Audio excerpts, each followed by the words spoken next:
Okay, good evening. This is Jose Vega coming to you live again for the We're Weekly Poe class series. Uh, I understand that a lot of you, might be tuning in for the very first time, and what a great time to tune into. Um, we've had a lot of activity this week on the campaign front.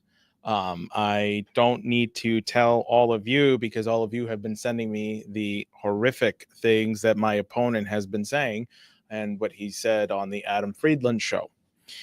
Before I talk about the particulars on that, I always like to orient people around what we're actually doing. Right? There's a lot of evil in the world. And I want to tell you, first of all, what we're doing to combat that. That's what the point of these weekly Poe readings are about, because we try to teach you how to think. And Edgar Poe, who had a cottage here in the Bronx, is, we believe, one of the better representations of what it means to have independence in your thinking and to be of true sovereign mind. Even when the mob and the popular crowd tells you that you're wrong, you have to have the belief. No, you have to have the knowledge to know that you are sticking by your principles and that you are sticking by a principle of independence. And that's what the stories teach us. And Dennis will elaborate more on that. But if this is your first time here, which I can see there's a lot of you that are, it's a lot of you that are new, welcome. First of all, we had the International Peace Coalition call today, and Helga Zepp-LaRouche started by giving a briefing as to what's going on with the war in Ukraine and what's going on in Gaza. And it looks like on one front, there are attempts to sabotage a potential peace deal with Ukraine and Russia. And on the other front, it looks like the genocide is only continuing to worsen every single day. Thus, Helga emphasized her role and the role of the International Peace Coalition, which is a group that meets every Friday. And I would urge you just to go and watch that today. Once you finish here, you can go to the Schiller Institute website and you can watch for yourself the International Peace Coalition call. And we had Ray McGovern on, and we also had his name, Tolaraya, the professor of Russian studies, Tolaraya, who was on. So they were both on providing their thoughts on what is actually to be seen in the next couple of weeks, and also how people can intervene. See, here we believe that people have to intervene on the events of history, not the other way around. We control the currents. That is what defines what we do and how we act. And on that front, that is why we are out deploying. I joined by my friends, or I joined my friends, the LaRouche organization at college campuses this week, specifically at CCNY in Harlem. And we were out there bringing these ideas, these big ideas of a global rail system, of a world land bridge, as we called it. See, there's a lot of talk right now about the Bering Strait Tunnel as a potential pathway to peace. So this is just a small section between Alaska and Russia of about 40 to 50 kilometers. It's not that much. And you could actually bore a tunnel underneath, and you could create a rail line where people from Russia could come into the United States and vice versa, completely redefining what it means to be a citizen and a global citizen. You could actually travel from here to Russia. That could be a reality. But that's not something we want to wait and see if it happens. That's just one idea and one aspect that we want to happen because we can make it happen. Just like desalination. There are parts of the world right now that have conflict there are countries in the world that have conflict amongst themselves over water management. And in an era where you can build desalination nuclear plants, it is just absurd that this isn't discussed as solutions for lack of water or water management. You look at the Israel and Palestine region, even Israel is not meeting up to the standard that the United Nations would. They have a metric where if you're not getting 400 gallons of water per day per person accessible, you're not considered a modern nation. I believe they're only somewhere at about 230 gallons of water per day accessible per person, and Gaza far, far, far less. So you live in a world now where you have all of these modern technologies available to people and to nations to develop, and it is just a complete joke that these things aren't actually being developed. And our job, not even just as candidates, as citizens, some of us consider ourselves global citizens, is to advocate and implement these as real solutions. That is our answer to war. That is what makes us anti-war, because we're not just for a negative peace. No, there is only peace through development. You have to grow. You have to be creative. That is what peace is. And that's what we do. And wow, there's a lot of you on. So I, first of all, just want to thank all of you who have supported and donated to the campaign. And if this is your first time here, thank you for coming and being here. And I urge you to stay for the reading of The Mystery of Marie Roget by Edgar Poe, which will be led by Dennis Speed, who I will ask to come up here and take my place. So Dennis, please come on up.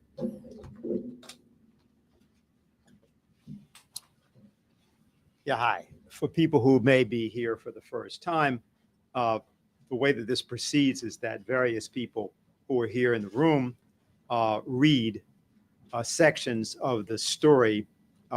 We pick these stories in order to try to introduce ideas and also a kind of practice that was very prevalent in the United States when it was created. And it remained prevalent in the United States until basically the 1960s. And that was reading aloud. Reading aloud was something that was done for the purpose of allowing an audience and people in an audience to intersect portions of life that were actually more real often than the portions of life that people were living at the time.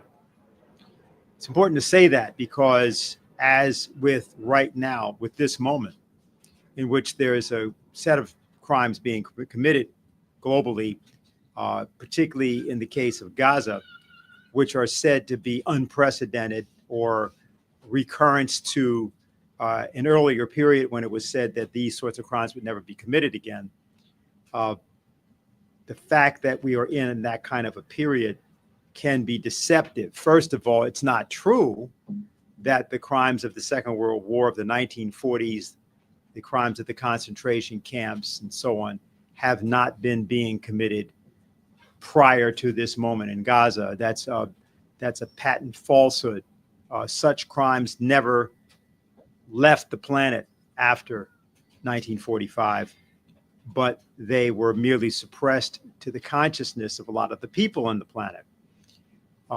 The economist and statesman Lyndon LaRouche put together a movement during the 1960s and 70s, which was the product of his own experience in the Second World War after the war was over, watching, in particular, the British colonial forces as they operated in Calcutta and other parts of India massacre groups of people who were simply asking for their freedom. There have been many other instances, for example, right now in Sudan, earlier in Libya, where these kinds of crimes are committed and for reasons that are often mysterious. Take, for example, the Rwandan genocide, as it was called. People talk about this. They talk about this as something that happened as a phenomenon in East Africa.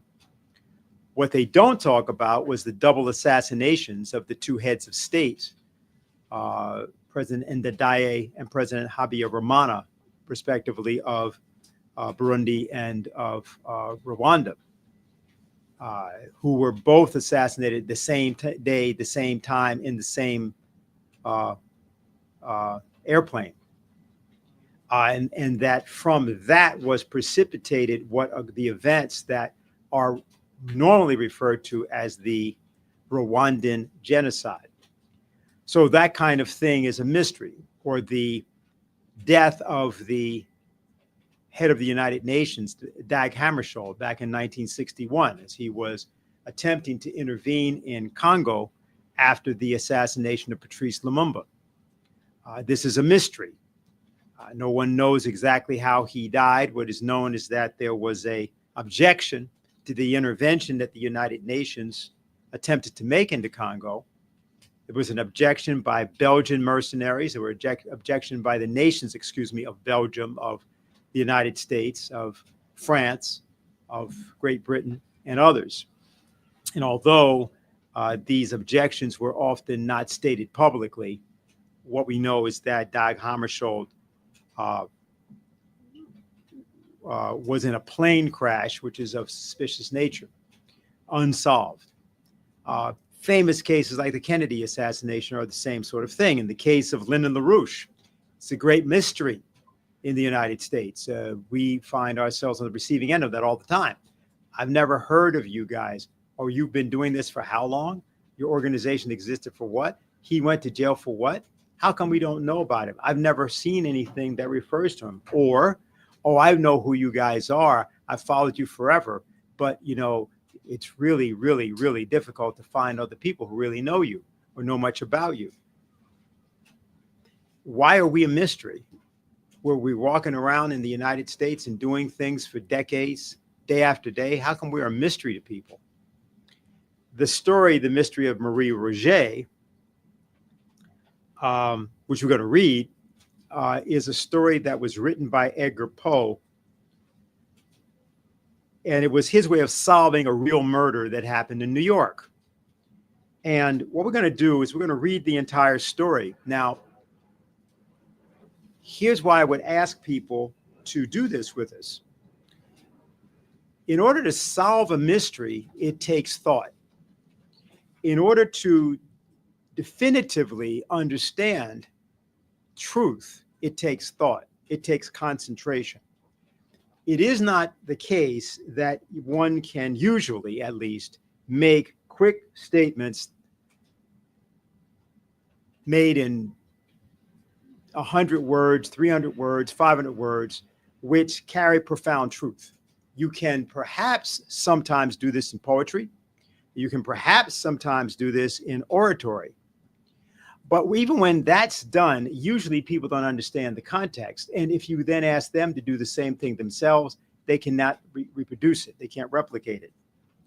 The reason that this story is important is that this is a case of someone, this case a writer, Edgar Poe, who states that he solved an actual mystery, a murder mystery in New York.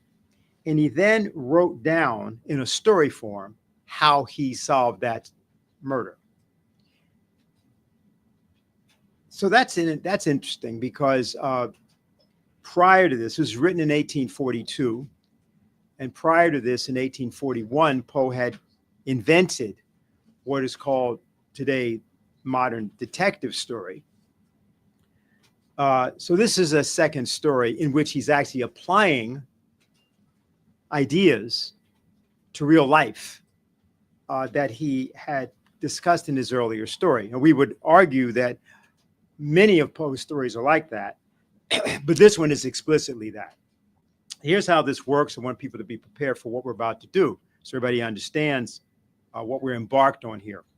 Now, this story is set in Paris. So it's actually about New York City, but when you're reading it, it's all set in the city of Paris. And that's a literary device.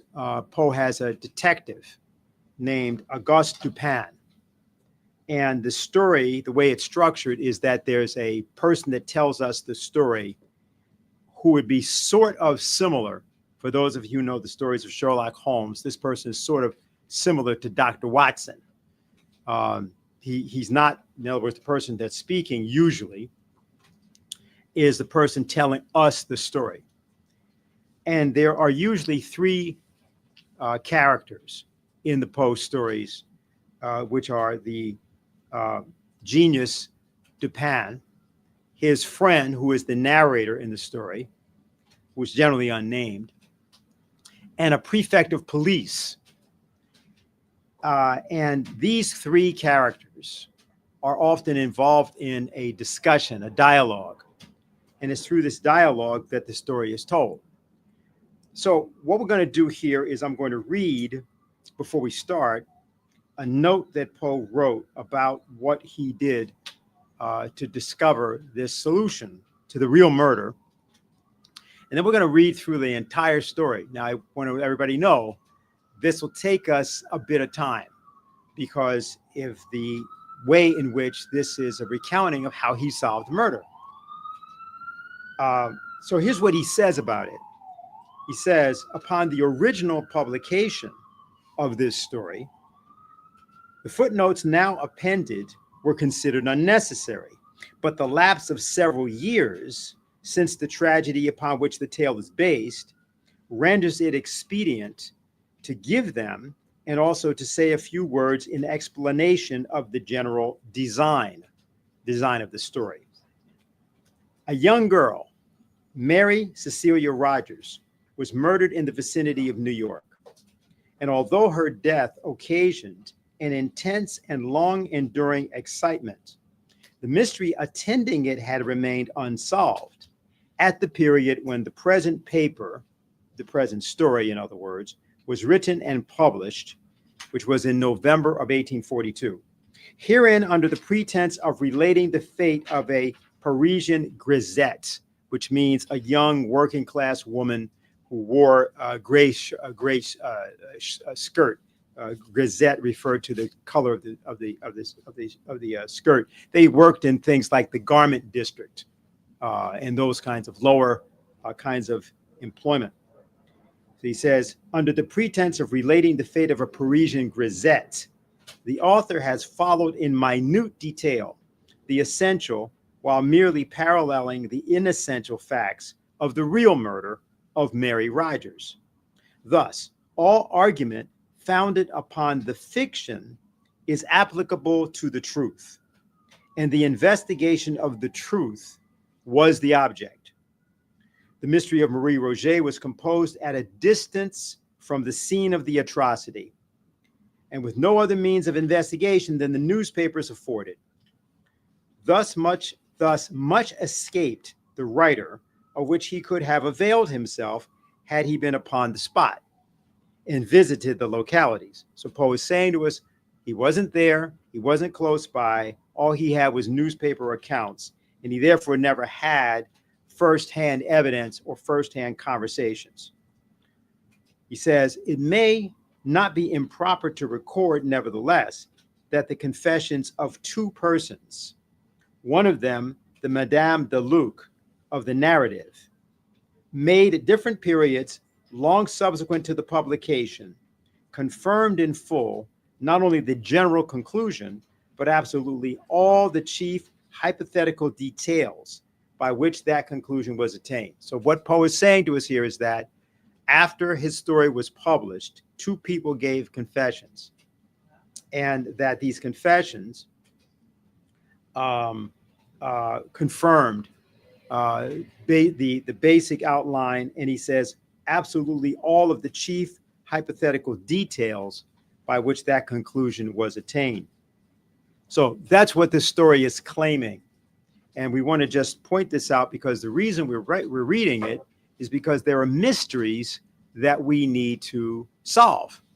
There are mysteries that confront us that for example, why was President Donald Trump nearly assassinated on July 13th of 2024, and then again nearly assassinated a little bit later prior to his election, but yet no one has any serious report about that assassination. Not anything that really tells us anything about what occurred. What about the mystery of the death of Jeffrey Epstein? Well, it's not a mystery because he just was, right? He hanged himself. Yeah, but people don't believe it. So how would you know? How could you establish a means to know how to solve problems like that? Is it possible to do that without being on the inside of an investigation, without being given the inside details? Would it be possible to simply, by using your ability to think, yes, to analyze, yes, but Poe uses a term. His term is ratiocination, long term, but he's talking about a process of internal dialogue in which you have different voices and you use the different voices to come by a conclusion which is not in any one voice. Now, the reason I put it that way is because the central problem of American politics today and for the past half century has been the decline in the listening to, composition of, and presentation of what is referred to as classical music, which is not the same as the classical style. It has something to do with the, if you will, the practice of musical composition of Bach, Beethoven, Mozart, Brahms, Mendelssohn, Schubert, Schumann, and many other people who didn't live at that time and who later applied the same method to modern composition in the form, particularly, for example, of the African-American spiritual. You find the same methods of composition practiced in other cultures. It's not exclusive to Europe. But what is true of the taking the compositions of someone like Bach is that they are in multiple voices. The reason that this is important to understand about the problem of multiple voices is if you cannot pose problems to yourself in multiple voices, many people do this by knowing multiple languages, for example. If you cannot pose a problem to yourself in multiple voices, then it is impossible to get behind your own head to know why you think what you think when you think it. And if you can't know that, then you can't solve the mystery of how you yourself think. It's critical to do that in order to understand what you even think you mean when you pose a question. The art of knowing how to ask questions is central to getting answers. And so this story is an exercise in that. And what I will do is I will just read a couple of the paragraphs, and then I'm going to ask that Jose come up and take the next section of reading. And then we have two other readers, Kynan and Lynn, and anyone else who wants to go from then. When the story begins, The Mystery of Marie Roget, there is a motto or a opening statement. This is a quote from an author. I'm going to read that. It says, "There are ideal series of events which run parallel with the real ones. They rarely coincide. Men and circumstances generally modify the ideal train of events so that it seems imperfect, and its consequences are equally imperfect. Thus, with the Reformation, instead of Protestantism came Lutheranism." So this is a quote that's put at the top of the story. We're not going to stop right now to ask why it's there. I will simply say that Poe is, at least in this story, giving us, if you will, the ideal form of the events, which parallel, as he says, there are ideal series of events which run parallel with the real ones. All right, so now I begin the story. He says, "There are few persons, even among the calmest thinkers, who have not occasionally been startled into a vague yet thrilling half credence in the supernatural by coincidences of so seemingly marvelous a character that as mere coincidences, the intellect has been unable to receive them. Such sentiments, for the half credences of which I speak, have never the full force of thought. Such sentiments are seldom thoroughly stifled unless by reference to the doctrine of chance, or as it is technically termed, the calculus of probabilities. Now, this calculus is in essence purely mathematical. And thus we have the anomaly of the most rigidly exact in science applied to the shadow and spirituality of the most intangible in speculation. The extraordinary details which I am now called upon to make public will be found to form, as regards sequence of time, the primary branch of a series of scarcely intelligible coincidences, whose secondary or concluding branch will be recognized by all readers in the late murder of Mary Cecilia Rogers at New York. When in an article entitled "The Murders in the Rue Morgue," I had endeavored about a year ago to depict some very remarkable features in the mental character of my friend, the Chevalier C. Auguste Dupin, it did not occur to me that I should ever resume the subject. This depicting of character constituted my design. And this design was thoroughly fulfilled in the wild train of circumstances brought to instance in Dupin's idiosyncrasy. I might have adduced other examples, but I should have proven no more.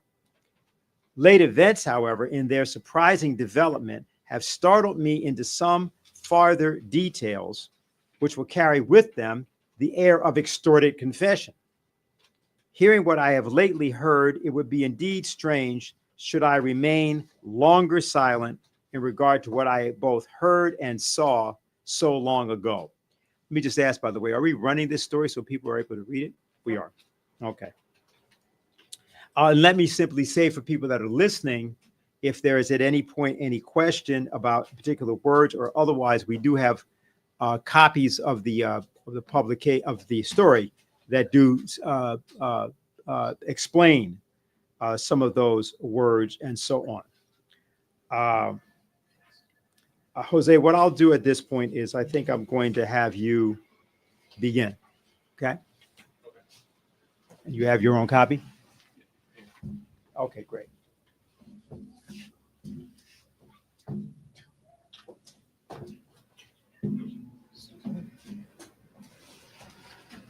Okay.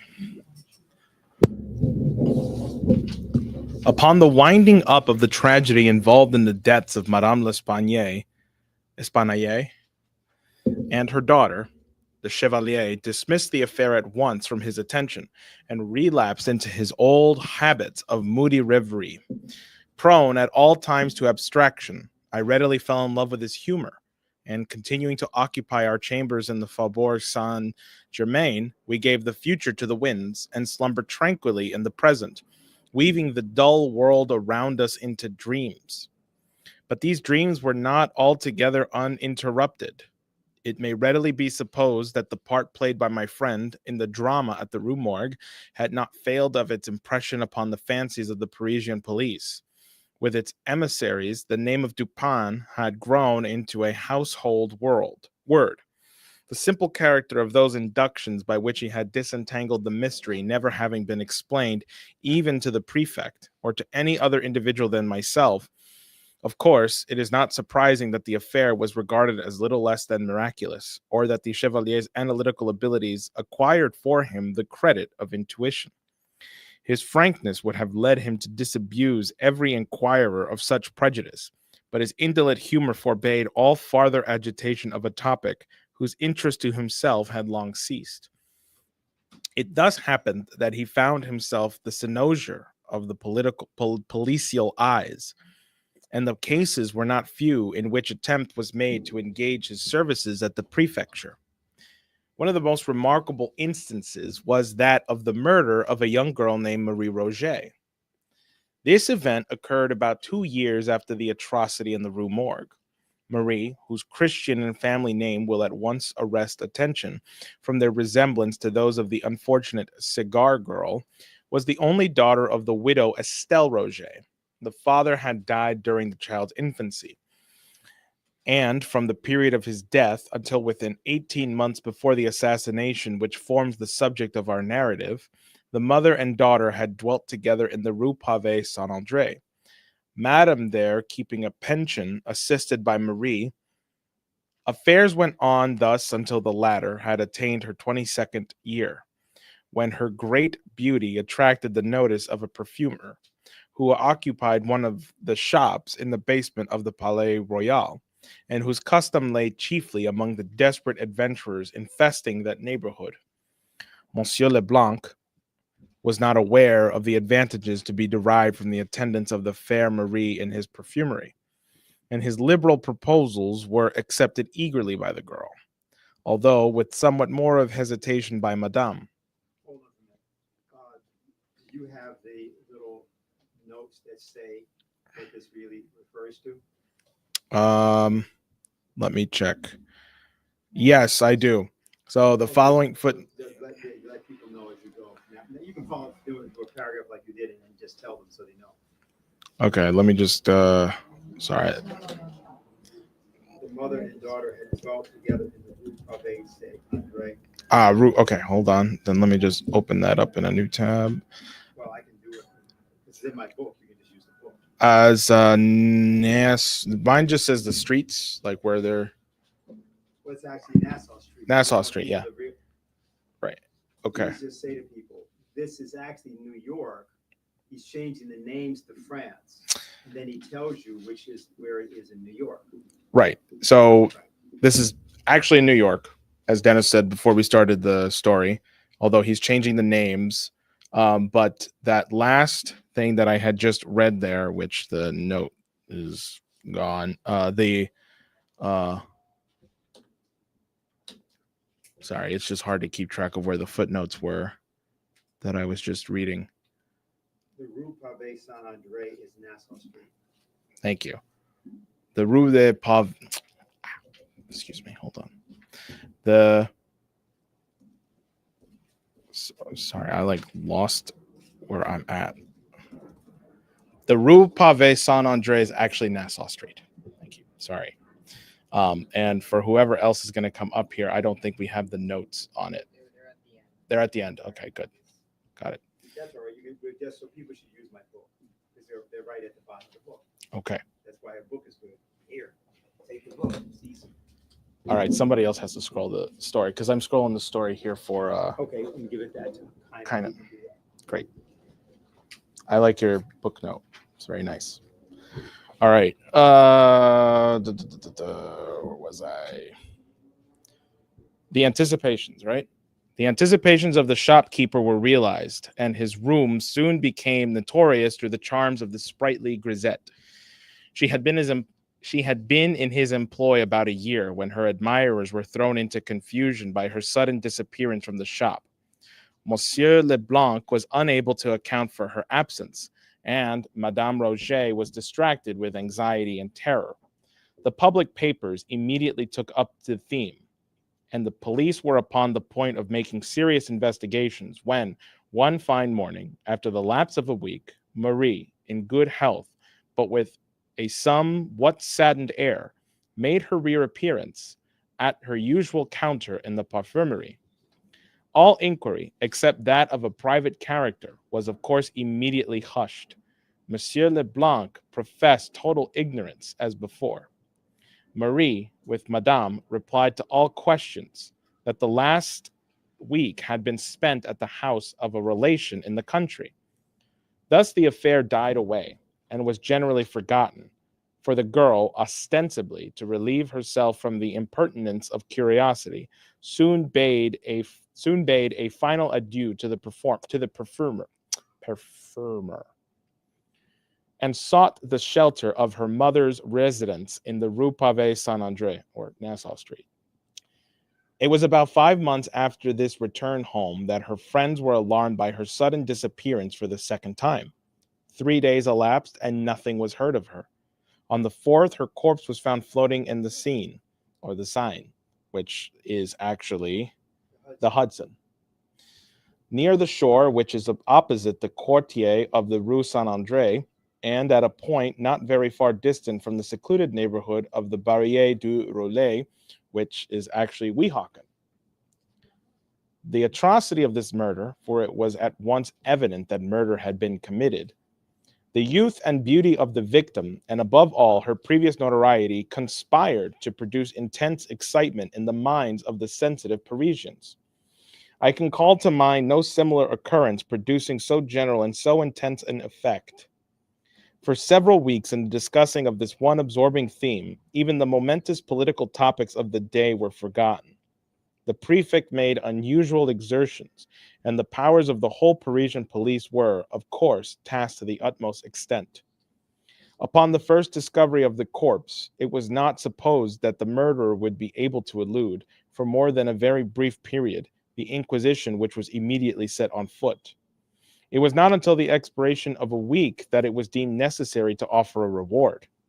And even then, this reward was limited to 1,000 francs.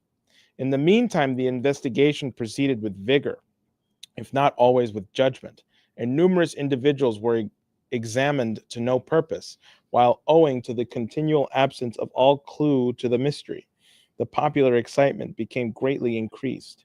At the end of the 10th day, it was thought advisable to double the sum originally proposed, and at length, the second week having elapsed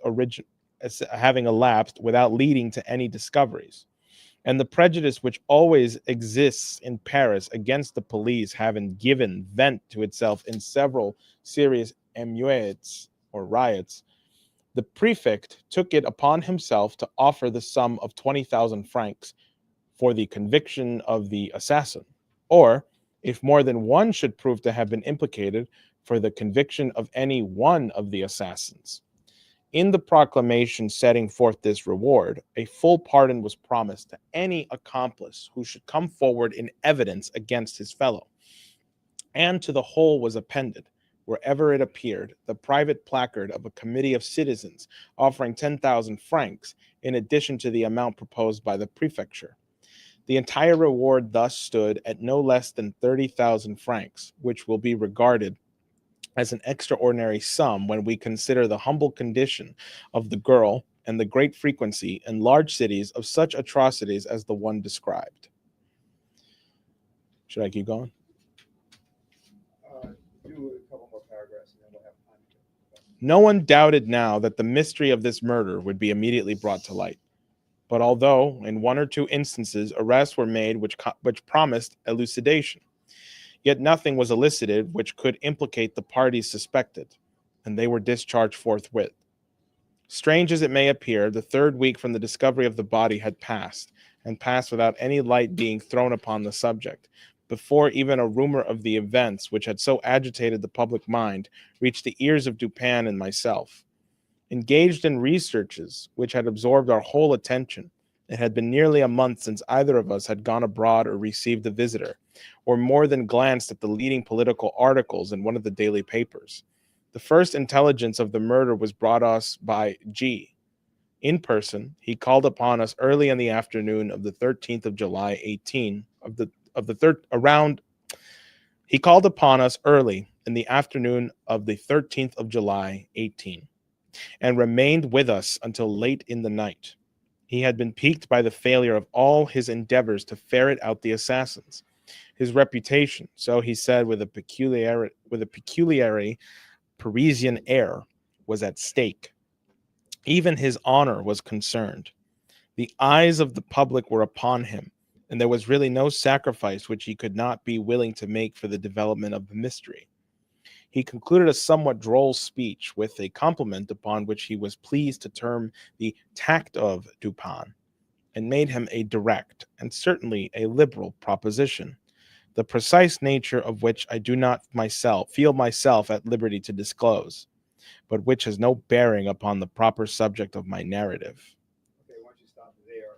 Because now we're going to need three readers, right? So we're going to have Dupin speaking, and the narrator speaking, and the prefect. Okay. Yeah, why don't you switch with kind of now? Because you can scroll. Mm-hmm. You can be one of the characters. Kind of, you'll be the narrator, the person reading. I'll bring up your chair. He needs a chair up there too? Yeah, I can just grab one from there. Okay, great. And then we need a second person. Yeah, just thinking that.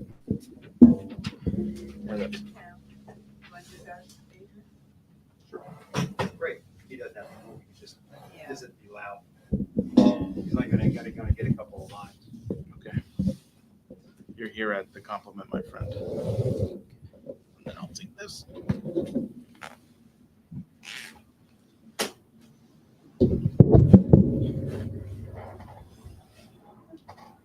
The compliment my friend rebutted as best he could. Speak up a little bit. The compliment my friend rebutted as best he could, but the proposition he accepted at once, although its advantages were altogether provisional. This point being settled, the prefect broke forth at once into explanations of his own views, interspersing them with long comments upon the evidence, of which latter we were not yet in possession. He discoursed much, and beyond doubt learnedly, while I hazarded an occasional suggestion as the night wore drowsily away. Dupin, sitting steadily in his accustomed armchair, was the embodiment of respectful attention. He wore spectacles during the whole interview, and an occasional glance beneath their green glasses sufficed to convince me that he slept not the less soundly, because silently, throughout the 7 or 8 leaden-footed hours which immediately preceded the departure of the prefect. In the morning, I procured, at the prefecture, a full report of all the evidence elicited, and, at the various newspaper offices, a copy of every paper in which, from first to last, had been published any decisive information in regard to this sad affair. Freed from all that was positively disproved, this mass of information stood thus. Marie Roget left the residence of her mother in the Rue Pavée Saint-André about 9 o'clock in the morning of Sunday, June the 22nd, 18. In going out, she gave notice to a Monsieur Jacques Saint-Eustache, and to him only, of her intention to spend Saint-Eustache, that's pain, by the way. And to him only of her intention to spend the day with an aunt who resided in the Rue des Drômes. The Rue des Drômes is a short and narrow but populous thoroughfare, not far from the banks of the river, and at a distance of some 2 miles, in the most direct course possible, from the pension of Madame Roget. What's Madame Roget? What's pension in this case? Oh, that's like The rooming house. room, yeah. Okay, pension, that's a rooming house. Saint-Eustache was the accepted suitor of Marie, and lodged, as well as took his meals, at the pension. He was to have gone for his betrothed at dusk, and to have escorted her home. In the afternoon, however, it came on to rain heavily, and, supposing that she would remain all night at her aunt's, as she had done under similar circumstances before, he did not think it necessary to keep his promise. As night drew on, Madame Roget, who was an infirm old lady, 70 years of age, was heard to express a fear that she should never see Marie again. But this observation attracted little attention at the time. On Monday, it was ascertained that the girl had not been to the Rue des Drômes, and when the day elapsed without tidings of her, a tardy search was instituted at several points in the city and its environs. It was not, however, until the 4th day from the period of her disappearance that anything satisfactory was ascertained respecting her. On this day, Wednesday, the 25th of June, a Monsieur Beauvais, the footnote is Crommelin, a Monsieur Beauvais, who, with a friend, had been making inquiries for Marie near the Barrière du Roule, on the shore of the Seine which is opposite the Rue Pavée Saint-André, was informed that a corpse had just been towed ashore by some fishermen, who found it floating in the river. Upon seeing the body, Beauvais, after some hesitation, identified it as that of the perfumery girl. His friend recognized it more promptly. The face was suffused with dark blood, some of which issued from the mouth. No foam was seen, as in the case of the merely drowned. There was no discoloration in the cellular tissue. About the throat were bruises and impressions of fingers. The arms were bent over on the chest and were rigid. The right arm was clenched, the left partially open. On the left wrist were two circular excoriations, apparently the effects of ropes, or of a rope in more than one volution. A part of the right wrist also was much chafed, as well as the back throughout its extent, but more especially at the shoulder blades. In bringing the body to the shore, the fishermen had attached to it a rope, but none of the excoriations had been affected by this. The flesh of the neck was much swollen. There were no cuts apparent, or bruises which appeared the effect of blows. A piece of lace was found tied so tightly around the neck. Sorry, I lost my around the neck as to be hidden from sight. It was completely buried in the flesh, and was fastened by a knot which lay just under the left ear. This alone would have sufficed to produce death. The medical testimony spoke confidently of the virtuous character of the deceased. She had been, it said, subjected to brutal violence. The corpse was in such condition when found that there could have been no difficulty in its recognition by friends. The dress was much torn and otherwise disordered, and the outer garment, a slip about a foot wide, had been torn upward from the bottom hem to the waist, but not torn off. It was wound 3 times around the waist and secured by a sort of hitch in the back. The dress immediately beneath the frock was of fine muslin, and from this a slip 18 inches wide had been torn entirely out, torn very evenly and with great care. It was found around her neck, fitting loosely, and secured with a hard knot. Over this muslin slip and the slip of lace, the strings of a bonnet were attached, the bonnet being appended. The knot by which the strings of the bonnet were fastened was not of a lady's, but a slip or sailor's knot. After the recognition of the corpse, it was not, as usual, taken to the morgue, this formality being superfluous, but hastily interred not from the spot at which it was brought ashore. Not far from the spot at which it was brought ashore. Through the exertions of Beauvais, the matter was industriously hushed up as far as possible, and several days had elapsed before any public emotion resulted. A weekly paper, the New York Mercury, however, at length took up the theme. The corpse was disinterred, and a re-examination instituted, and nothing was elicited beyond what has already been noted. The clothes, however, were now submitted to the mother and friends of the deceased, and fully identified as those worn by the girl upon leaving home. Not a reader? Susan, you want to read? And Lynn, are you able to see it? Yeah. Okay, you want it? One of the two of you should go. Here, you want to stay up here, and then Sure. because you can scroll. Scroll. yeah, here, you scroll.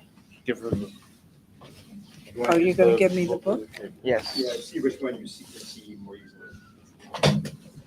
And actually, kind of while she's getting straight, can you just say what we just, so everybody understands what's now happened? Not the whole story, but just in terms of where we are here. You got it, because I can do it too. Why don't you do it? Okay. Basically, at this point, our main characters have been briefed that there has been a murder of a woman named Marie Roget, and these guys were consulted because of a previous investigation that had happened, and they have some experience in trying to figure out what actually could have happened. So, The murder has taken place, or at least we think it's a murder, and the details of the body were explained. So basically, what we're getting right now, and at the point we stopped, we got the basics of the information. Her body was found washed up, or near the water. It had bruise marks around her neck, up to her ears. So it looked like she was tied up or struggled, or she was in some kind of struggle. She was tied up. And now what we're about to hear is a passage from an article that was published, printing out their theory as to what they think, what this publication may have, that they think might have occurred. Yeah? Okay. All right, great. Meantime, the excitement increased hourly. Several individuals were arrested and discharged. Saint Eustache fell especially under suspicion, and he failed at first to give an intelligible account of his whereabouts during the Sunday on which Marie left home. Just to remind people, Saint Eustache is her betrothed who lives in the boarding house that Marie's mother runs. Okay, so subsequently, however, he submitted to Monsieur G affidavits accounting satisfactorily for every hour of the day in question. As time passed and no discovery ensued, 1,000 contradictory rumors were circulated, and journalists busied themselves in suggestions. Among these, the one that attracted the most notice was the idea that Marie Roget still lived, that the corpse found in the Seine was that of some other unfortunate. It will be proper that I submit to the reader some passages which embody the suggestion alluded to. These passages are literal translation from L'Etoile, and that's actually the New York Brother newspaper, a small daily print conducted in general with much ability. Quote, Mademoiselle Roget left her mother's house on Sunday morning, June 22nd, 1800s, with the ostensible purpose of going to see her aunt or some other connection in the Rue des Drômes. From that hour, nobody is proved to have seen her. There is no trace or tidings of her at all. There is no person whatever come forward so far who saw her at all on that day after she left her mother's door. Now, although we have no evidence that Marie Roget was in the land of the living after 9 o'clock on Sunday, June the 22nd, we have proof that up to that hour she was alive. On Wednesday noon at 12, a female body was discovered afloat on the shore of the Barrière de Roule. This was, even if we presume that Marie Roget was thrown into the river within 3 hours after she left her mother's house, only 3 days from the time she left her home, 3 days to an hour. But it is folly to suppose that the murder, if murder was committed on her body, could have been consummated soon enough to have enabled her murderers to throw the body into the river before midnight. Those who are guilty of such horrid crimes choose darkness rather than light. Thus we see that if the body found in the river was that of Marie Roget, it could have been in the water. It could only have been in the water 2.5 days, or 3 at the outside. All experience has shown that drowned bodies, or bodies thrown into the water immediately after death by violence, require from 6 to 10 days for sufficient decomposition to take place to bring them to the top of the water. Even where a cannon is fired over a corpse, it rises before at least 5 or 6 days immersion. It sinks again if left alone. Now we ask, what was there in this case to cause a departure from the ordinary course of nature? If the body had been kept in its mangled state on shore until Tuesday night, some trace would be found on shore of the murderers. It is a doubtful point also whether the body would be so soon afloat, even were it thrown in after having been dead 2 or 3 days. And furthermore, it is exceedingly improbable that any villains who committed such a murder as is here supposed would have thrown the body in without weight to sink it, when such a precaution could have been so easily taken.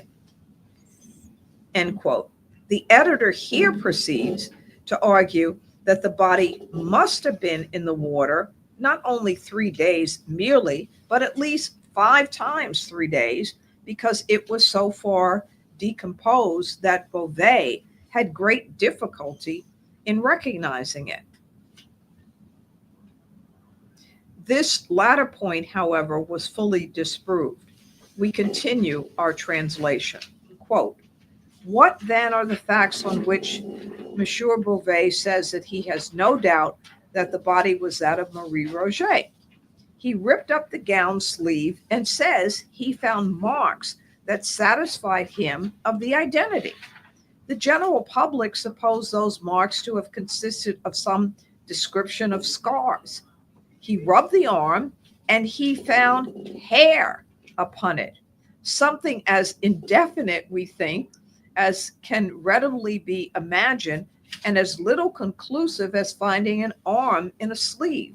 Monsieur Beauvais did not return that night, but he sent word to Madame Roget, that's the mother, at 7 o'clock on Wednesday evening that an investigation was still in progress respecting her daughter.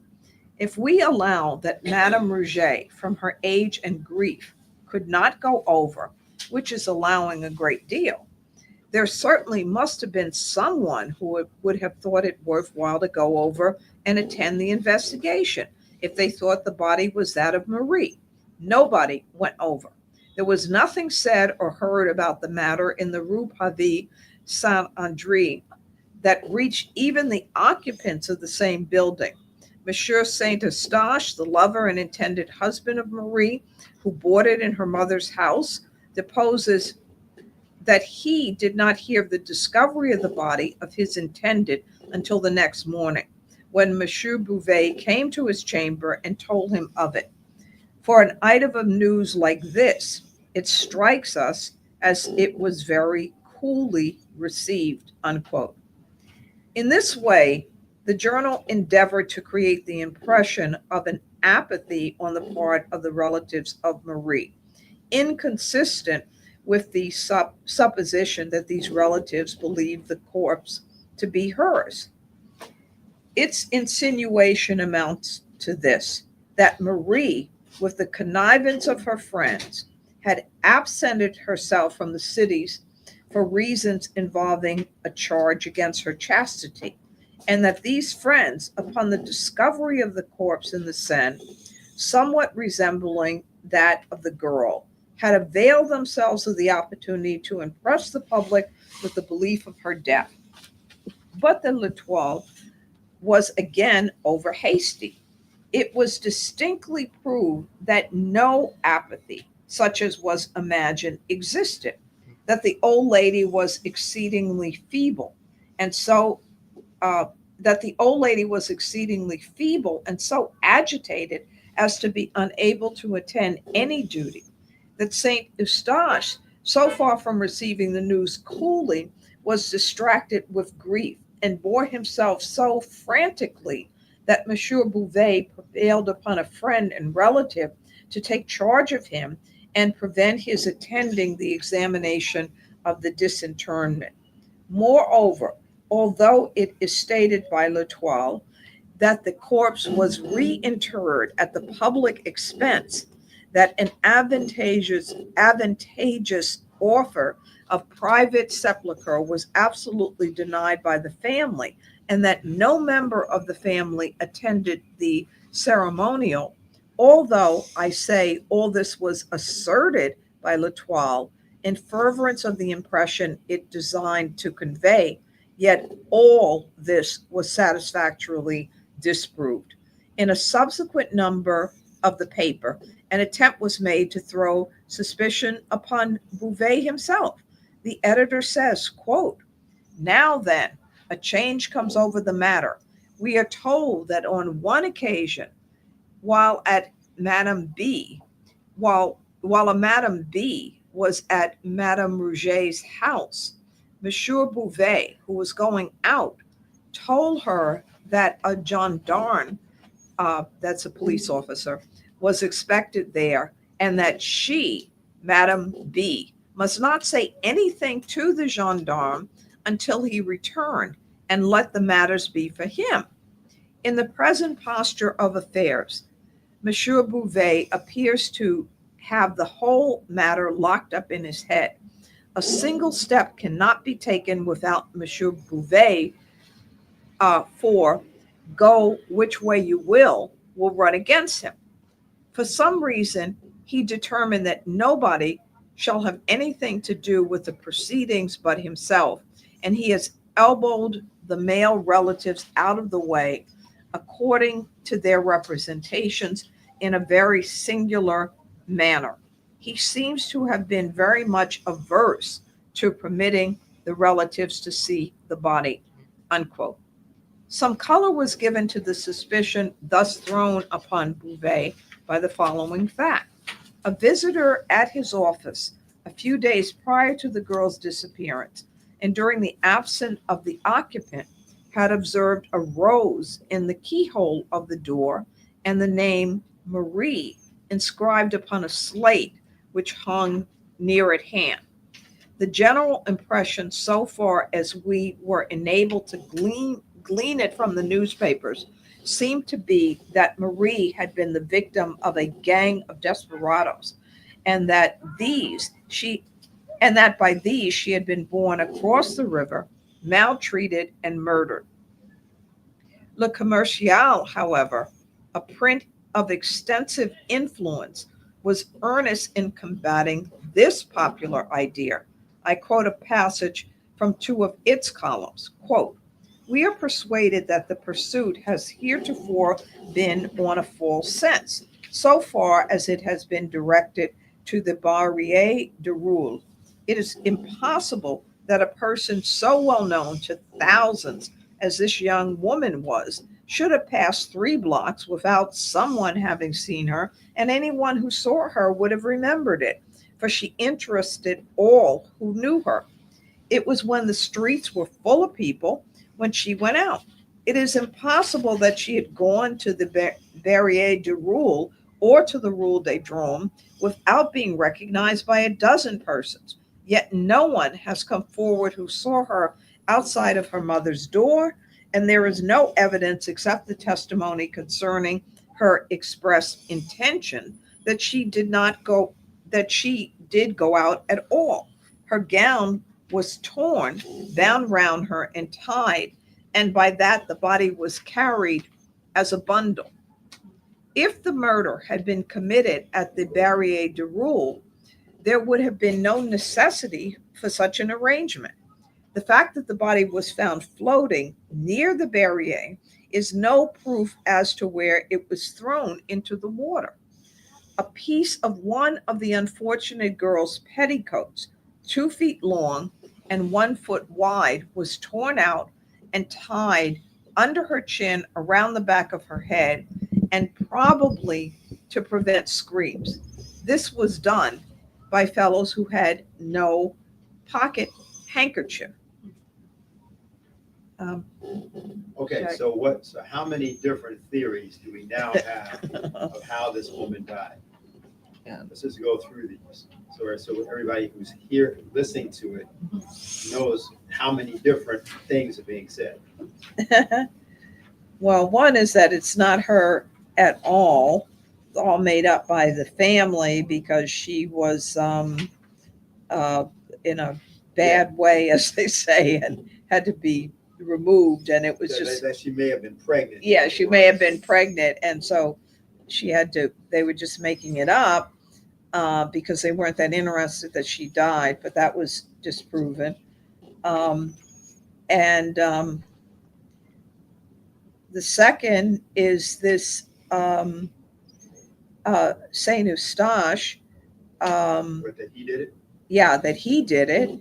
The suspicion fell on him because he didn't have an alibi, but then he came up with an alibi, so that was ruled out. Then, But there's the desperado theory. yeah, then there was the desperados that carted her away, and then there's this. Who is Monsieur Bouvet? I'm not clear on who he actually is. He seems to also live at the house, but he hasn't really been identified, unless I missed it. Who is he? Eustache is the lover, right? Yeah, Eustache is it, but we don't know. Bouvet is the one who found her. And first they said that was also contradictory. He couldn't identify her, then he did identify her, and then somebody else with him identified her. But it is clear that there's some strange things around. Well, let's make sure we're clear about that. Kind of, you clear what she's talking about?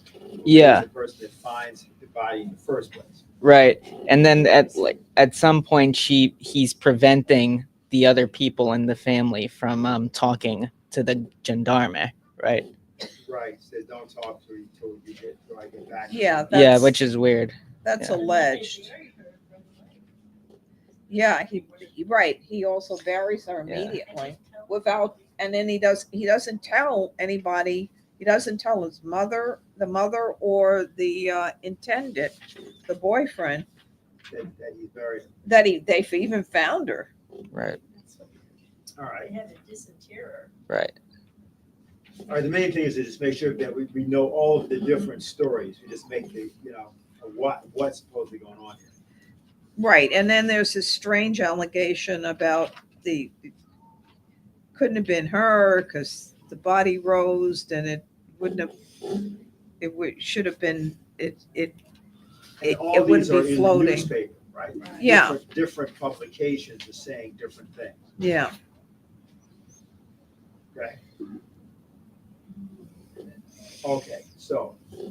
Okay. So. Should we take another reader? That's fine. Yeah, I can take a break and come back. Suzanne, you want to go? Where'd you leave off? What? Where'd you leave off? Well, that's right. Just read the book. Oh, I see. Just make sure you can see it. Yeah.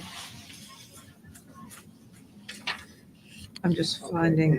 And Just so you you're can- scrolling the story, kind of. Yeah, I think See if there's any comments, so we make sure somebody has a question, and we also answer that. Okay, I think the last thing I said was don't have anything quote now. about it was done by fellows who had no pocket handkerchiefs. In other words, hoodlums. Yeah. A day or two before the prefect called upon us. That's Right here. We've been reading this one so that we can get the. Okay, and I'm not certain, do we have any dialogue thing there yet? we don't have any Questions? questions as of right now. No dialogue in terms of the story. Oh, I'm sorry. Oh, I mean, for when Dupont comes in? Yeah, we don't have anything. Don't have anything yet. Okay, Yeah. great, go ahead. A day or two before the prefect called upon us, however, some important information reached the police, which seemed to overthrow at least the chief portion of Le Commercial's argument. Two small boys, son of a Madame de Luc, while roaming among the woods near the Barriere des Roules, chanced to penetrate a closed thicket, within which were 3 or 4 large stones, forming a kind of seat with a back and footstool. On the upper stone lay a white petticoat. On the second, a silk scarf, A parasol, gloves, and a pocket handkerchief were also here found. The handkerchief bore the name Marie Roget. Fragments of dress were discovered on the brambles around. The earth was trampled, the bushes were broken, and there was every evidence of a struggle. Between the thicket and the river, the fences were found taken down, and the ground bore evidence of some heavy burden having been dragged along it. A weekly paper, Soleil, which is the Philadelphia Saturday Evening Post, the footnote said, had the following comments upon this discovery, comments which merely echoed the sentiment of the whole Parisian press. Quote, the things had all evidently been there at least 3 or 4 weeks. They were all mildewed, down hard with the action of the rain, and stuck together from mildew. The grass had grown around and over some of them. The silk on the parasol was strong, but the threads of it were run together within. The upper part, where it had been doubled and folded, were all mildewed and rotten, and tore on it, being open. The pieces of her frock, torn out by the bushes, were about 3 inches wide and 6 inches long. One part of the frock, one part was the hem of the frock, and it had been mended. The other piece was part of the skirt, not the hem. They looked like strips torn off and were on the thorn bush, about a foot from the ground. There can be no doubt, therefore, that the spot of this appalling outrage has been discovered. Consequent upon this discovery, new evidence appeared. Madame de Luc testified that she keeps a roadside inn not far from the bank of the river, opposite the Barrière du Roule. The neighborhood is secluded, particularly so. It is the usual Sunday resort of blackguards from the city who cross the river in boats. About 3 o'clock on the afternoon of the Sunday in question, a young girl arrived at the inn, accompanied by a young man of dark complexion. The two remained here for some time. On their departure, they took the road to some thick woods in the vicinity. Madame de Luc's attention was called to the dress worn by the girl on account of its resemblance to one worn by a deceased relative. A scarf was particularly noticed. Soon after the departure of the couple, a gang of miscreants made their appearance, behaved boisterously, ate and drank without making payment, followed in the route of the young man and girl, returned to the inn about dusk, and recrossed the river as if in great haste. It was soon after dark upon this same evening that Madame de Luc, as well as her eldest son, heard the screams of a female in the vicinity of the inn. The screams were violent but brief. Madame D recognized not only the scarf, which was found in the thicket, but the dress, which was discovered upon the corpse. An omnibus driver, Valence, now also testified that he saw Marie Roget cross a ferry on the Seine on the Sunday in question in company with a young man of dark complexion. He, Valence, knew Marie and could not be mistaken in her identity. The articles found in the thicket were fully identified by the relatives of Marie. The items of evidence and information thus collected by myself from the newspapers at the suggestion of Dupin embraced only one more point, but this was a point of seemingly vast consequence. It appears that immediately after the discovery of the clothes as above described, the lifeless or nearly lifeless body of Saint Eustache, Marie's betrothed, was found in the vicinity of what all now suppose the scene of the outrage. A phial labeled laudanum and emptied was found near him. His breath gave evidence of poison. He died without speaking. Upon his person was found a letter, briefly stating his love for Marie with his design of self-destruction. Dialogue begins here now. We need a okay. Dupin. Here you are, Dupin. Okay. Can you hear me from there? Maybe just speak up a little bit. Okay. Yeah. I need scarcely tell you, said Dupin as he finished the perusal of my notes, that this is a far more intricate case than that of the Rue Morgue, from which it differs in one important respect. this is an ordinary, although an atrocious instance of crime. There is nothing particularly outré about it. You will observe that for this reason, the mystery has been considered easy, when, for this reason, it should have been considered difficult of solution. Thus, at first, it was thought unnecessary to offer a reward. The myrmidons of G were able at once to comprehend how and why such an atrocity might have been committed. They could picture to their imaginations a mode, many modes, and a motive, many motives. And because it was not impossible that either of these numerous modes and motives could have been the actual one, they have taken it for granted that one of them must. But the ease with which these variable fancies were entertained, and the very plausibility which each assumed, should have been understood as indicative rather of the difficulties than of the facilities which must attend elucidation. I have before observed that it is by prominences above the plane of the ordinary that reason feels her way, if at all, in search for the true, and that the proper question in cases such as this is not so much what has occurred as what has occurred that has never occurred before.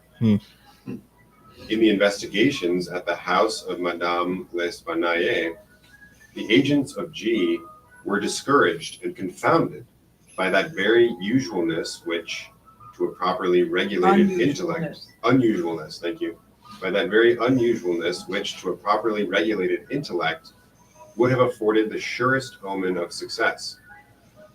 While this same intellect might have been plunged in despair at the ordinary character of all that met the eye in the case of the perfumery girl, and yet told of nothing but easy triumph to the functionaries of the prefecture. In the case of Madame L'Espanaye and her daughter, there was, even at the beginning of our investigation, no doubt that murder had been committed. The idea of suicide was excluded at once. Here, too, we are freed at the commencement from all supposition of self-murder. The body found at the Barrière du Roule was found under such circumstances as to leave us no room for embarrassment upon this important point.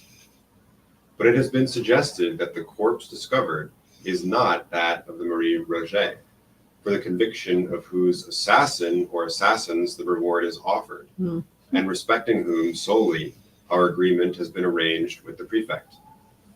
We both know this gentleman well. It will not do to trust him too far. If, dating our inquiries from the body found, and thence tracing a murderer, we yet discover this body to be that of some other individual than Marie, or if starting from the living Marie, we find her, yet find her unassassinated, in either case we lose our labor, since it is Monsieur G with whom we have to deal. For our own purpose, therefore, if not for the purpose of justice, it is indispensable that our first step should be the determination of the identity of the corpse with the Marie Roget who is missing. With the public, the arguments of L'Etoile have had weight, and that the journal itself is convinced of their importance would appear from the manner in which it commences one of its essays upon the subject. Several of the morning papers of the day, it says, speak of the conclusive article in Monday's L'Etoile. To me, this article appears conclusive of little beyond the zeal of its editor. We should bear in mind that, in general, it is the object of our newspapers rather to create a sensation, to make a point, than to further the cause of truth. The latter end is only pursued when it seems coincident with the former. The print, which merely falls in with ordinary opinion, however well-founded this opinion may be, earns for itself no credit with the mob. The mass of people regard as profound only him who suggests pungent contradictions of the general idea. In ratiocination, not less than in literature, it is the epigram which is the most immediately and most universally appreciated. In both, it is of the lowest order of merit. What I mean to say is this. What I mean to say is that it is the mingled epigram and melodrame of the idea that Marie Roget still lives, rather than any true plausibility in this idea, which have suggested it to L'Etoile and secured it a favorable reception with the public. Let us examine the heads of this journal's argument, endeavoring to avoid the incoherence with which it is originally set forth. Can we just stop a minute here? Speak up so people can hear I you. just wanted to stop for a minute because we went through, let me just find this for it. He's referring, To Madame L'Espanaye. yeah, Madame Espanier and her daughter. That's the earlier case. That's murders in the Rue Morgue. And I Right. believe he's saying, just to kind of review and make sure this is correct, that was something, it was, Sorry about that. Say that was highly unusual. yeah, it was very unusual, and that would have gotten to an intellectual mind. That would have meant that the solution was relatively simple, or that you could come to a solution.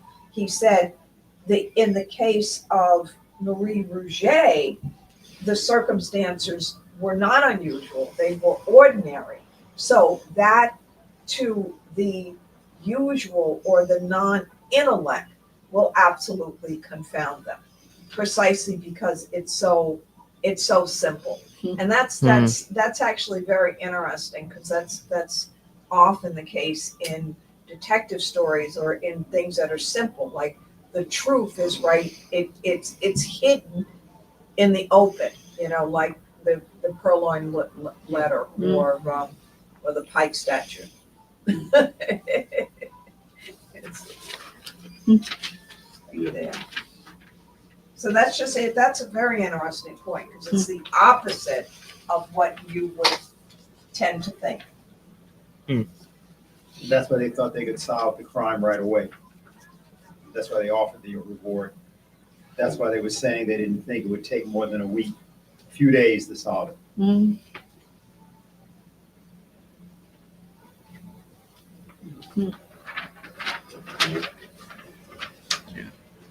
Please continue. This is good. Mm. The first aim of the writer is to show, from the brevity of the interval between Marie's disappearance and the finding of the floating corpse, that this corpse cannot be that of Marie. The reduction of this interval to its smallest possible dimension becomes thus at once an object with the reasoner. In the rash pursuit of this object, he rushes into mere assumption at the outset. It is folly to suppose, he says, that the murder, if murder was committed on her body, could have been consummated soon enough to have enabled her murderers to throw the body into the river before midnight. We demand at once, and very naturally, why? Why is it folly to suppose that the murder was committed within 5 minutes after the girl's quitting her mother's house? Why is it folly to suppose that the murder was committed at any given period of the day? There have been assassinations at all hours. But had the murder taken place at any moment between 9 o'clock in the morning of Sunday and a quarter before midnight, there would still have been time enough to throw the body into the river before midnight. This assumption then amounts precisely to this, that the murder was not committed on Sunday at all. And if we allow L'Etoile to assume this, we may permit it any liberties whatever. The paragraph beginning, "It is folly to suppose that the murder," etc., however it appears as printed in L'Etoile, may be imagined to have existed actually thus in the brain of its inditor. It is folly to suppose that the murder, if murder was committed on the body, could have been committed soon enough to have enabled her murderers to throw the body into the river before midnight. It is folly, we say, to suppose all this, and to suppose at the same time, as we are resolved to suppose, that the body was not thrown in until after midnight. A sentence sufficiently inconsequential in itself, but not so utterly preposterous as the one printed. Were it my purpose, continued Dupont, merely to make out a case against this passage of L'Etoile's argument, I might safely leave it where it is. It is not, however, with L'Etoile that we have to do, but with the truth. The sentence in question has but one meaning as it stands, and this meaning I have fairly stated. But it is material that we go behind the mere words, for an idea which these words have obviously intended and failed to convey. It was the design of the journalist to say that at whatever period of the day or night of Sunday this murder was committed, it was improbable that the assassins would have ventured to bear the corpse to the river before midnight. And herein lies really the assumption of which I complain. It is assumed that the murder was committed at such a position and under such circumstances that the bearing it to the river became necessary. Now, the assassination might have taken place upon the river's brink or on the river itself, and thus the throwing the corpse in the water might have been resorted to at any period of the day or night as the most obvious and most immediate mode of disposal. You will understand that I suggest nothing here as probable or as coincident with my own opinion. My design so far has no reference to the facts of the case. I wish merely to caution you against the whole tone of L'Etoile's suggestion by calling your attention to its ex parte character at the outset.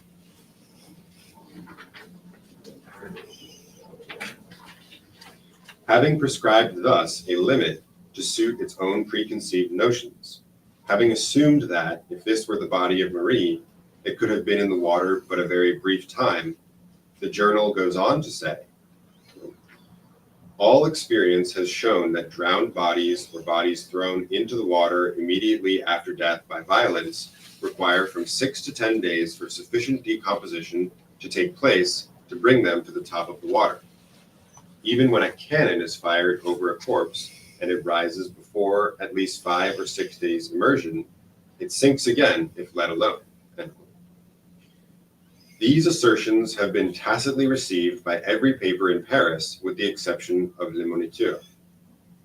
This latter print endeavors to combat that portion of the paragraph which has reference to drowned bodies only by citing some 5 or 6 instances in which the bodies of individuals known to be drowned were found floating after the lapse of less time than is insisted upon by L'Etoile.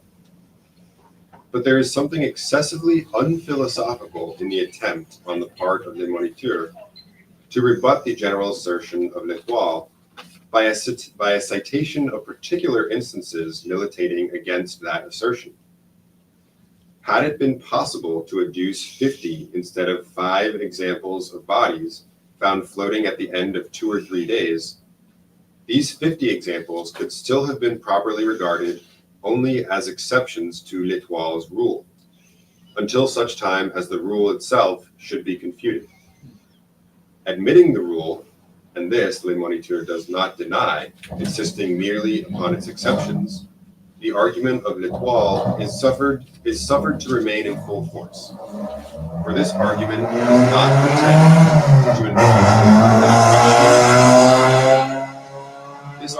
not pretend to involve more than a question of the probability of the body having risen to the surface in less than 3 days. And this probability will be in favor of L'Etoile's position until the instances so childishly adduced shall be sufficient in number to establish an antagonistical rule.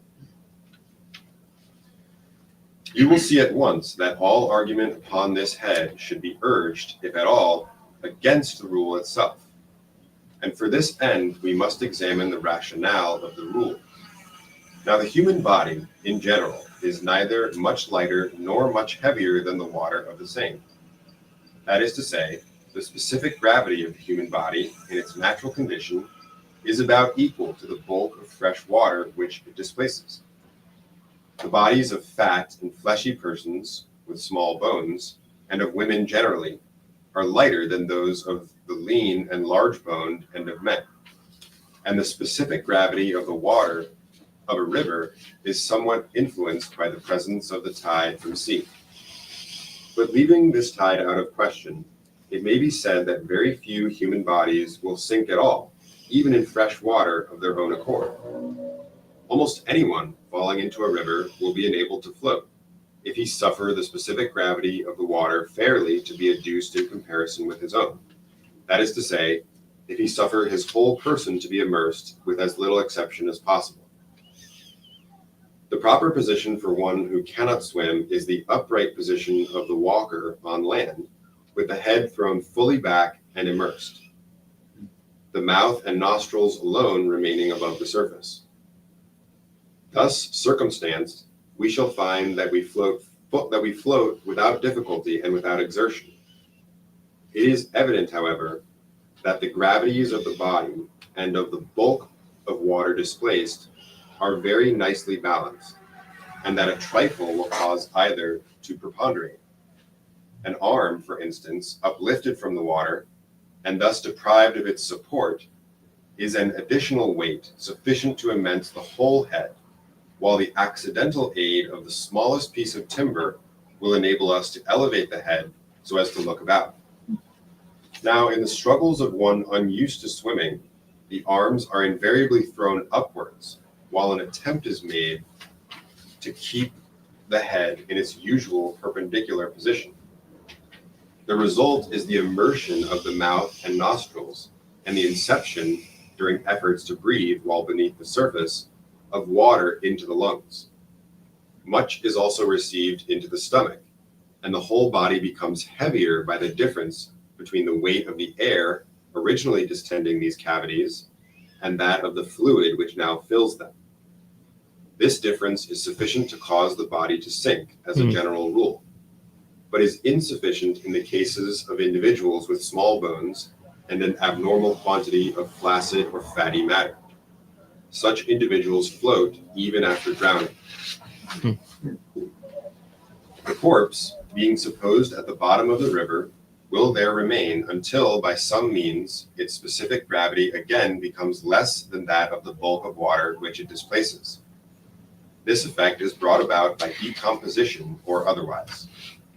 The result of decomposition is the generation of gas, distending the cellular tissues and all the cavities, and giving the puffed appearance which is too so horrible.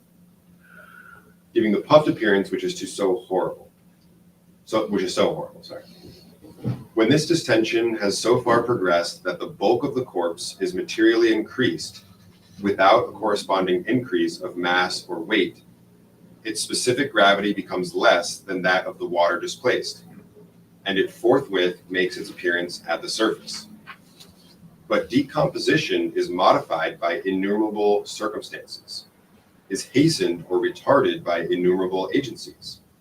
For example, by the heat or cold of the season, by the mineral impregnation or purity of the water, by its depth or shallowness, by its currency or stagnation, by the temperament of the body, by its infection or freedom from disease before death. Thus, it is evident that we can assign no period with anything like accuracy at which the corpse shall rise through decomposition. Under certain conditions, this result would be brought about within an hour. Under others, it might not take place at all. There are chemical infusions by which the animal frame can be preserved forever from corruption. The bichloride of mercury is one. But apart from decomposition, there may be, and very usually is, a generation of gas within the stomach from the acetous fermentation of vegetable matter, or within other cavities from other causes, sufficient to induce a distension which will bring the body to the surface. The effect produced by the firing of a cannon is that of simple vibration.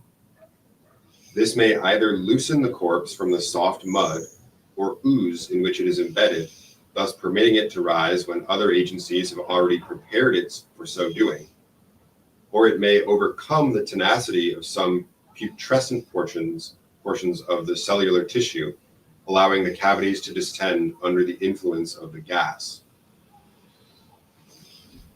Having thus before us the whole philosophy of this subject, we can easily test by it the assertions of L'Etoile. All experience shows, says this paper, that drowned bodies, or bodies thrown into the water immediately after death by violence, require from 6 to 10 days for sufficient decomposition to take place to bring them to the top of the water. Even when a cannon is fired over a corpse, and it rises before at least 5 or 6 days immersion, it sinks again if let alone. The whole of this paragraph must now appear a tissue of inconsequence and incoherence.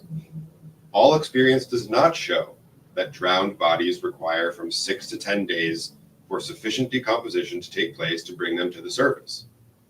Both science and experience show that the period of their rising is, and necessarily must be, indeterminate.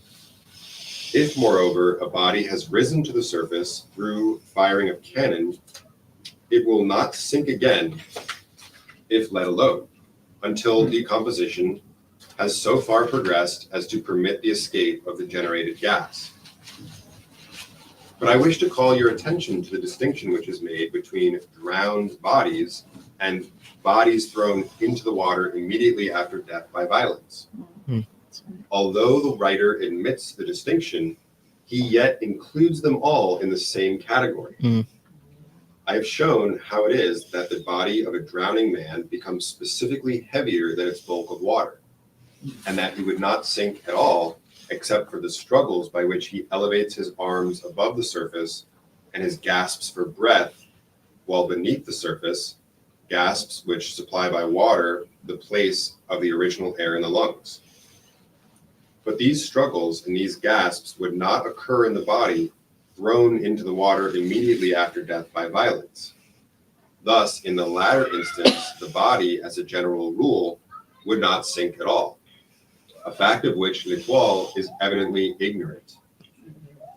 When decomposition had proceeded to a very great extent, when the flesh had in a great measure left the bones, then indeed, but not till then, should we lose sight of the corpse. And now, what are we to make of the argument that the body found could not be that of Marie Roget, because 3 days only having elapsed, this body was found floating? If drowned, being a woman, she might never have sunk, or having sunk, might have reappeared in 24 hours or less. But no one supposes her to have been drowned, and, dying before being thrown into the river, she might have been found floating at any period afterwards whatever. But, says L'Etoile, if the body had been kept in its mangled state on shore until Tuesday night, some trace would be found on shore of the murderers. Here it is at first difficult to perceive the intention of the reasoner. He means to anticipate what he imagines would be an objection to his theory, that is, that the body was kept on shore 2 days, suffering rapid decomposition, more rapid than if immersed in water. He supposes that, had this been the case, it might have appeared at the surface on the Wednesday, and thinks that only under such circumstances it could so have appeared. He is accordingly in haste to show that it was not kept on shore. For if so, quote, some trace would be found on shore of the murderers. Unquote. I presume you smile at the sequitur. You cannot be made to see how the mere duration of the corpse on the shore could operate to multiply traces of the assassins, nor can I. And furthermore, it is exceedingly improbable, continues our journal, that any villains who had committed such a murder as is here supposed would have thrown the body in without weight to sink it, when such a precaution could have so easily been taken. Observe here the laughable confusion of thought. No one, not even L'Etoile, disputes the murder committed on the body found. The marks of violence are too obvious. It is our reasoner's object merely to show that this body is not Marie's. He wishes to prove that Marie is not assassinated, not that the corpse was not. Yet his observation proves only the latter point. Here is a corpse without weight attached. Murderers, casting it in, would not have failed to attach a weight. Therefore, it was not thrown in by murderers. This is all which is proved, if anything is. The question of identity is not even approached, and L'Etoile has been at great pains merely to gainsay now what it has admitted only a moment before. We are perfectly convinced, it says, that the body found was that of a murdered female.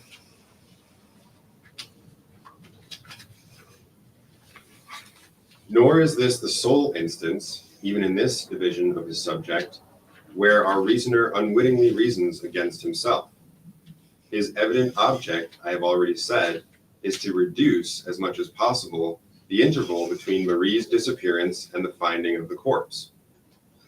Yet we find him urging the point that no person saw the girl from the moment of her leaving her mother's house.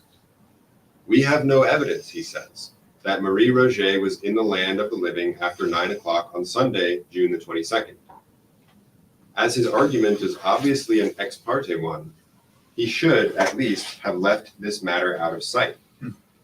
For had anyone been known to see Marie, say on Monday or on Tuesday, the interval in question would have been much reduced, and by his own ratiocination, the probability much diminished of the corpse being that of the grisette. It is nevertheless amusing to observe that L'Etoile insists upon its point in the full belief of its furthering its general argument. Reperuse now that portion of this argument which has reference to the identification of the corpse by Beauvais. In regard to the hair upon the arm, L'Etoile has been obviously disingenuous. Monsieur Beauvais, not being an idiot, could never have urged in identification of the corpse simply hair upon its arm. No arm is without hair. The generality of the expression of L'Etoile is a mere perversion of the witness phraseology. He must have spoken of some peculiarity in this hair. It must have been a peculiarity of color, of quantity, of length, or of situation. Her foot, says the journal, was small. So are thousands of feet. Her garter is no proof whatever, nor is her shoe, for shoes and garters are sold in packages. The same may be said of the flowers in her hat. One thing upon which Monsieur Beauvais strongly insists is that the clasp on the garter found had been set back to take it in. This amounts to nothing, for most women find it proper to take a pair of garters home and fit them to the size of the limbs they are to encircle, rather than to try them in the store where they purchase. Here it is difficult to suppose the reasoner in earnest. Had Monsieur Beauvais, in his search for the body of Marie, discovered a corpse corresponding in general size and appearance to the missing girl, he would have been warranted, without reference to the question of habiliment at all, in forming an opinion that his search had been successful. If, in addition to the point of general size and contour, he had found upon the arm a particular hairy appearance which he had observed upon the living Marie, his opinion might have been justly strengthened, and the increase of positiveness might well have been in the ratio of the peculiarity or unusualness of the hairy mark. If, the feet of Marie being small, those of the corpse were also small, the increase of probability that the body was that of Marie would not be an increase in a ratio merely arithmetical, but in one highly geometrical or accumulative. Add to all this shoes such as she had been known to wear upon the day of her disappearance, and although these shoes may be sold in packages, you so far augment the probability as to verge upon the certain. What of itself would be no evidence of identity becomes through its corroborative position proof most sure. Give us then flowers in the hat corresponding to those worn by the missing girl, and we seek for nothing farther. If only one flower, we seek for nothing farther. What then if 2 or 3 or more? Each successive one is multiple evidence. Proof not added to proof, but multiplied by hundreds or thousands. Let us now discover, upon the deceased, garters such as the living used, and it is almost folly to proceed. But these garters are found to be tightened by the setting back of a clasp in just such a manner as her own had been tightened by Marie shortly previous to her leaving home. It is now madness or hypocrisy to doubt. What L'Etoile says in respect to this abbreviation of the garters being an unusual occurrence shows nothing beyond its own pertinacity in error. The elastic nature of the clasp garter is self-demonstration of the unusualness of the abbreviation. Sorry. The elastic nature of the clasp garter is self-demonstration of the unusualness of the abbreviation. What is made to adjust itself must of necessity require foreign adjustment, but rarely. It must have been by an accident, in its strictest sense, that these garters of Marie needed the tightening described. They alone would have amply established her identity. But it is not that the corpse was found to have the garters of the missing girl, or found to have her shoes, or her bonnet, or the flowers of her bonnet, or her feet, or a peculiar mark upon the arm, or her general size and appearance. It is that the corpse had each and all collectively. Mm-hmm. Could it be proved that the editor of L'Etoile really entertained a doubt? Under the circumstances, there would be no need. Could it be proved that the editor of L'Etoile really entertained a doubt? Under the circumstances, there would be no need, in his case, of a commission de lunatico inquirendo. What does it say there? No footnote. The Lunatic Inquirer? Is that the Lunatic Inquirer? That's what I'm guessing. Yeah. Yeah, just read the sentence again and put that in. Could it be proved that the editor of L'Etoile really entertained a doubt? Under the circumstances, there would be no need, in his case, of a commission de lunatico inquirendo, and that translates roughly to the lunatic inquirer. He has thought it sagacious to echo the small talk of the lawyers, who, for the most part, content themselves with echoing the rectangular precepts of the courts. I would here observe that very much of what is rejected as evidence by a court is the best of evidence to the intellect. For the court, guiding itself by the general principles of evidence, the recognized and booked principles, is averse from swerving at particular instances. And this steadfast adherence to principle, with rigorous disregard of the conflicting exception, is a sure mode of attaining the maximum of attainable truth in any long sequence of time. The practice, in mass, is therefore philosophical, but it is not the less certain that it engenders vast individual error. And what's the footnote there? A theory based on the qualities of an object will prevent its being unfolded according to its objects. A theory based on the qualities of an object will prevent it from being unfolded according to its objects. And he who arranges topics in reference to their causes will cease to value them according to their results. Thus, the jurisprudence of every nation will show that when law becomes a science and a system, it ceases to be justice. The errors into which a blind devotion to principles of classification has led the common law will be seen by observing how often the legislature has been obliged to come forward to restore the equity its scheme has lost. And this is a quote from Landor. Yeah, he's making the point. If you start with some theory that you wish to make proven, you will often do that at the expense of the truth. Mm. Yeah. That's the idea. Right, you select out what fits.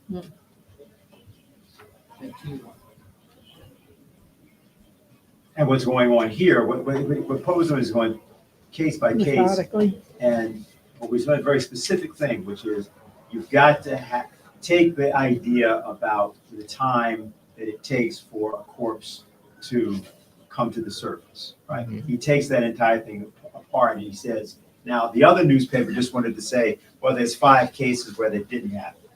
The Post says, maybe you can find 5,000 cases where it didn't happen. but you haven't actually disproven.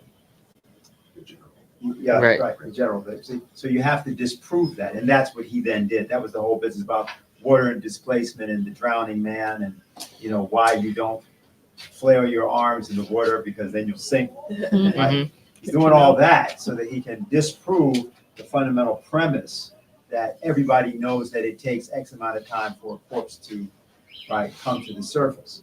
He's saying, well, no, actually, no one knows how long it will take. It's indeterminate. So he disproves it. So he's taken an assumption, and he's disproven the assumption. And then he's saying, okay, now we can refute what this says. Before, you didn't refute it by saying you had examples of something that was different. Right. That's just one Right. example. And he keeps doing this in different ways, this is very good. Just keep reading. Do This is you want very to come good. up here, Adrian? Um, Well, Well, he can keep reading. No, I'm just saying he might want to be in the Okay. camera. he's Yeah, he's you're fine there. Where you You're are, fine there. they can hear him. Yeah, Okay. people are able to hear him. You want to just can you check if people hear him clearly? Is anybody Try talking. Adrian In respect to the insinuations leveled at Beauvais, is fine. Okay. Yeah. Great, fine. Go ahead. in respect to the insinuations leveled at Beauvais, you will be willing to dismiss them in a breath. You have already fathomed the true character of this good gentleman. He is a busybody, with much of romance and little of wit. Anyone so constituted will readily so conduct himself, upon occasion of real excitement, as to render himself liable to suspicion on the part of the over-acute or the ill-disposed. Monsieur Beauvais, as it appears from your notes, had some personal interviews with the editor of L'Etoile, and offended him by venturing an opinion that the corpse, notwithstanding the theory of the editor, was, in sober fact, that of Marie. He persists, says the paper, in asserting the corpse to be that of Marie, but cannot give a circumstance, in addition to those which we have commented upon, to make others believe. Now, without re-adverting to the fact that stronger evidence to make others believe could never have been adduced, it may be remarked that a man may very well be understood to believe in a case of this kind without the ability to advance a single reason for the belief of a second party. Nothing is more vague than impressions of individual identity. Each man recognizes his neighbor, yet there are few instances in which anyone is prepared to give a reason for his recognition. The editor of L'Etoile had no right to be offended at Monsieur Beauvais' unreasoning belief. The suspicious circumstances which invest him will be found to tally much better with my hypothesis of romantic busybodyism than with the reasoner's suggestion of guilt.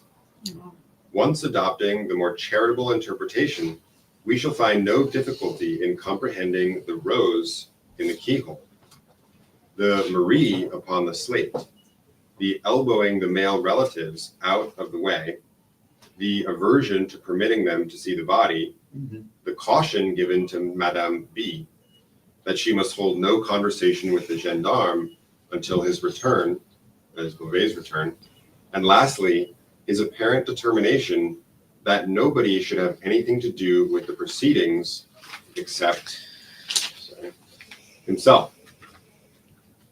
It seems to me unquestionable that Beauvais was a suitor of Marie's, that she coquetted with him, and that he was ambitious of being thought to enjoy her fullest intimacy and confidence. I shall say nothing more upon this point, and as the evidence fully rebuts the assertion of L'Etoile touching the matter of apathy on the part of the mother and other relatives, an apathy inconsistent with the supposition of their believing the corpse to be that of the perfumery girl, we shall now proceed as if the question of identity were settled to our perfect satisfaction. And what? Is this me? Yeah. And what, I hear demanded, do you think of the opinions of Le Commercial? What happened? Nothing. It's fine. That in spirit they are far more worthy of attention than any which have been promulgated upon the subject. The deductions from the premises are philosophical and acute, but the premises, in 2 instances at least, are founded in imperfect observation. Le Commerciel wishes to intimate that Marie was seized by some gang of low ruffians not far from her mother's door. It is impossible, it urges, that a person so well known to thousands as this young woman was should have passed 3 blocks without someone having seen her. This is the idea of a man long resident in Paris, a public man, and one whose walks to and fro in the city have been mostly limited to the vicinity of the public offices. He is aware that he seldom passes so far as a dozen blocks from his own bureau, not without being recognized and accosted. And knowing the extent of his personal acquaintance with others, and of others with him, he compares his notoriety with that of the perfumery girl, finds no great difference between them, and reaches at once the conclusion that she, in her walks, would be equally liable to recognition with himself in his. This could only be the case were her walks of the same unvarying, methodical character, and within the same species of limited region as are his own.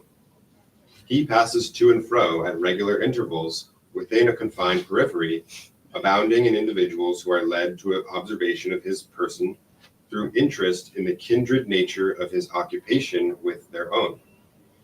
But the walks of Marie may in general be supposed discursive. In this particular instance, it will be understood as most probable that she proceeded upon a route of more than average diversity from her accustomed walks. The parallel which we imagine to have existed in the mind of Le Commerciel would only be sustained in the event of the 2 individuals traversing the whole city. In this case, granting the personal acquaintances to be equal, the chances would be also equal that an equal number of personal re-encounters would be made. For my own part, I should hold it not only as possible, but as very far more than probable that Marie might have proceeded at any given period by any one of the many routes between her own residence and that of her aunt, without meeting a single individual whom she knew, or by whom she was known. In viewing this question in its full and proper light, we must hold steadily in mind the great disproportion between the personal acquaintances of even the most noted individual in Paris and the entire population of Paris itself.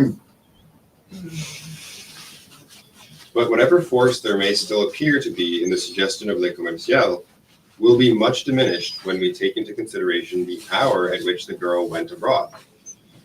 It was when the streets were full of people, says Le Commerciel, that she went out. But not so. It was at 9 o'clock in the morning. Now at 9 o'clock of every morning in the week, with the exception of Sunday, the streets of the city are, it is true, thronged with people. At 9 on Sunday, the populace are chiefly within doors preparing for church. No observing person can have failed to notice the peculiarly deserted air of the town from about 8 until 10 on the morning of every Sabbath. Between 10 and 11, the streets are thronged, but not at so early a period as that designated. There is another point at which there seems a deficiency of observation on the part of Le Commerciel. A piece, it says, of one of the unfortunate girl's petticoats, 2 feet long and 1 foot wide, was torn out and tied under her chin and around the back of her head, probably to prevent screams. This was done by fellows who had no pocket handkerchiefs.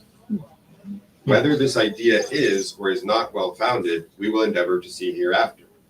But by fellows who have no pocket handkerchiefs, the editor intends the lowest class of ruffians. These, however, are the very description of people who will always be found to have handkerchiefs, even when destitute of shirts. You must have had occasion to observe how absolutely indispensable of late years to the thorough blackguard has become the pocket handkerchief. And what are we to think, I asked, of the article in Le Soleil? That it is a vast pity its inditer was not born a parrot, in which case he would have been the most illustrious parrot of his race. He has merely repeated the individual items of the already published opinion, collecting them with a laudable industry from this paper and from that. The things had all evidently been there, he says, at least 3 or 4 weeks, and there can be no doubt that the spot of this appalling outrage has been discovered. The facts here restated by Le Soleil are very far indeed from removing my own doubts upon this subject, and we will examine them more particularly hereafter in connection with another division of the theme. Somebody else want to take over for defunct? Yeah. Can you take it? Yeah, I can do it. Okay, great. At present, And then you can relieve Kynan. Okay. yeah. At present, we must occupy ourselves with other investigations. You cannot fail to have remarked the extreme laxity of the examination of the corpse. To be sure, the question of identity was readily determined, or should have been, but there were other points to be ascertained. Had the body been in any respect despoiled? Had the deceased any articles of jewelry about her person upon leaving home? If so, had she any when found? These are important questions utterly untouched by the evidence, and there are others of equal moment which have met with no attention. We must endeavor to satisfy ourselves by personal inquiry. The case of Saint Eustache must be re-examined. I have no suspicion of this person, but let us proceed methodically. We will ascertain beyond a doubt the validity of the affidavits in regards to his whereabouts on the Sunday. Affidavits of this character are readily made matter of mystification. Should there be nothing wrong here, however, we will dismiss Saint Eustache from our investigations. His suicide, however corroborative of suspicion, were there found to be deceit in the affidavits, is, without such deceit, in no respect an unaccountable circumstance, or one which need cause us to deflect from the line of ordinary analysis. In that which I now propose, we will discard the interior points of this tragedy and concentrate our attention upon its outskirts. Not the least usual error in investigations such as this is the limiting of inquiry to the immediate with total disregard of the collateral or circumstantial events. It is the malpractice of the courts to confine evidence and discussion to the bounds of apparent relevancy. Yet experience has shown, and a true philosophy will always show, that the vast, perhaps the larger portion of truth, arises from the seemingly irrelevant. It is through the spirit of this principle, if not precisely through its letter, that modern science has resolved to calculate upon the unforeseen. But perhaps you do not comprehend me. The history of human knowledge has so uninterruptedly shown that to collateral or incidental or accidental events, we are indebted for the most numerous and most valuable discoveries that it has at length become necessary in any prospective view of improvement to make not only large, but the largest allowances for inventions that shall arise by chance and quite out of the range of ordinary expectation. It is no longer philosophical to base upon what has been a vision of what is to be. Accident is admitted as a portion of the substructure. We make chance a matter of absolute calculation. We subject the unlooked for and unimagined to the mathematical formulae of the schools. I repeat that it is no more than fact that the larger portion of all truth has sprung from the collateral, and it is but in accordance with the spirit of the principle involved in this fact that I would divert inquiry, in the present case, from the trodden and hitherto unfruitful ground of the event itself to the contemporary circumstances which surround it. While you ascertain the validity of the affidavits, I will examine the newspapers more generally than you have as yet done.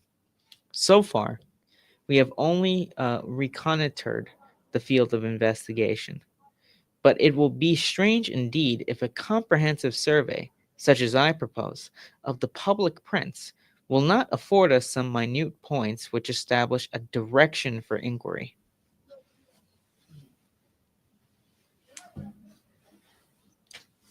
Should I go ahead or do you want okay.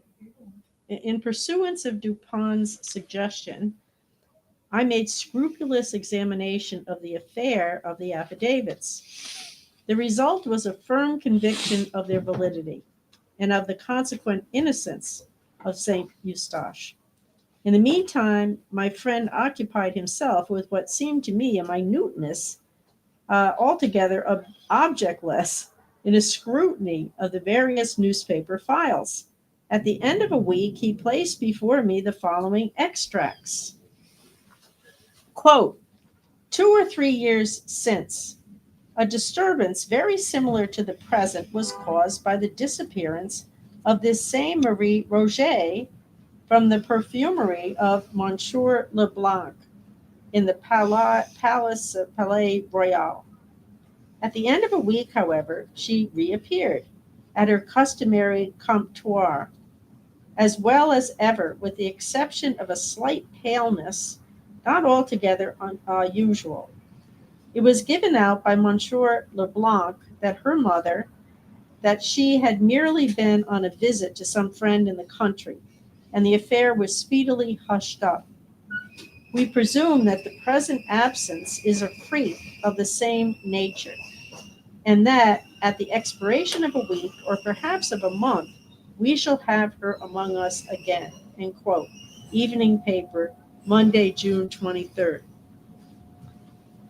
Then the next paper, quote, an evening journal of yesterday refers to a former mysterious disappearance of Mademoiselle Roget.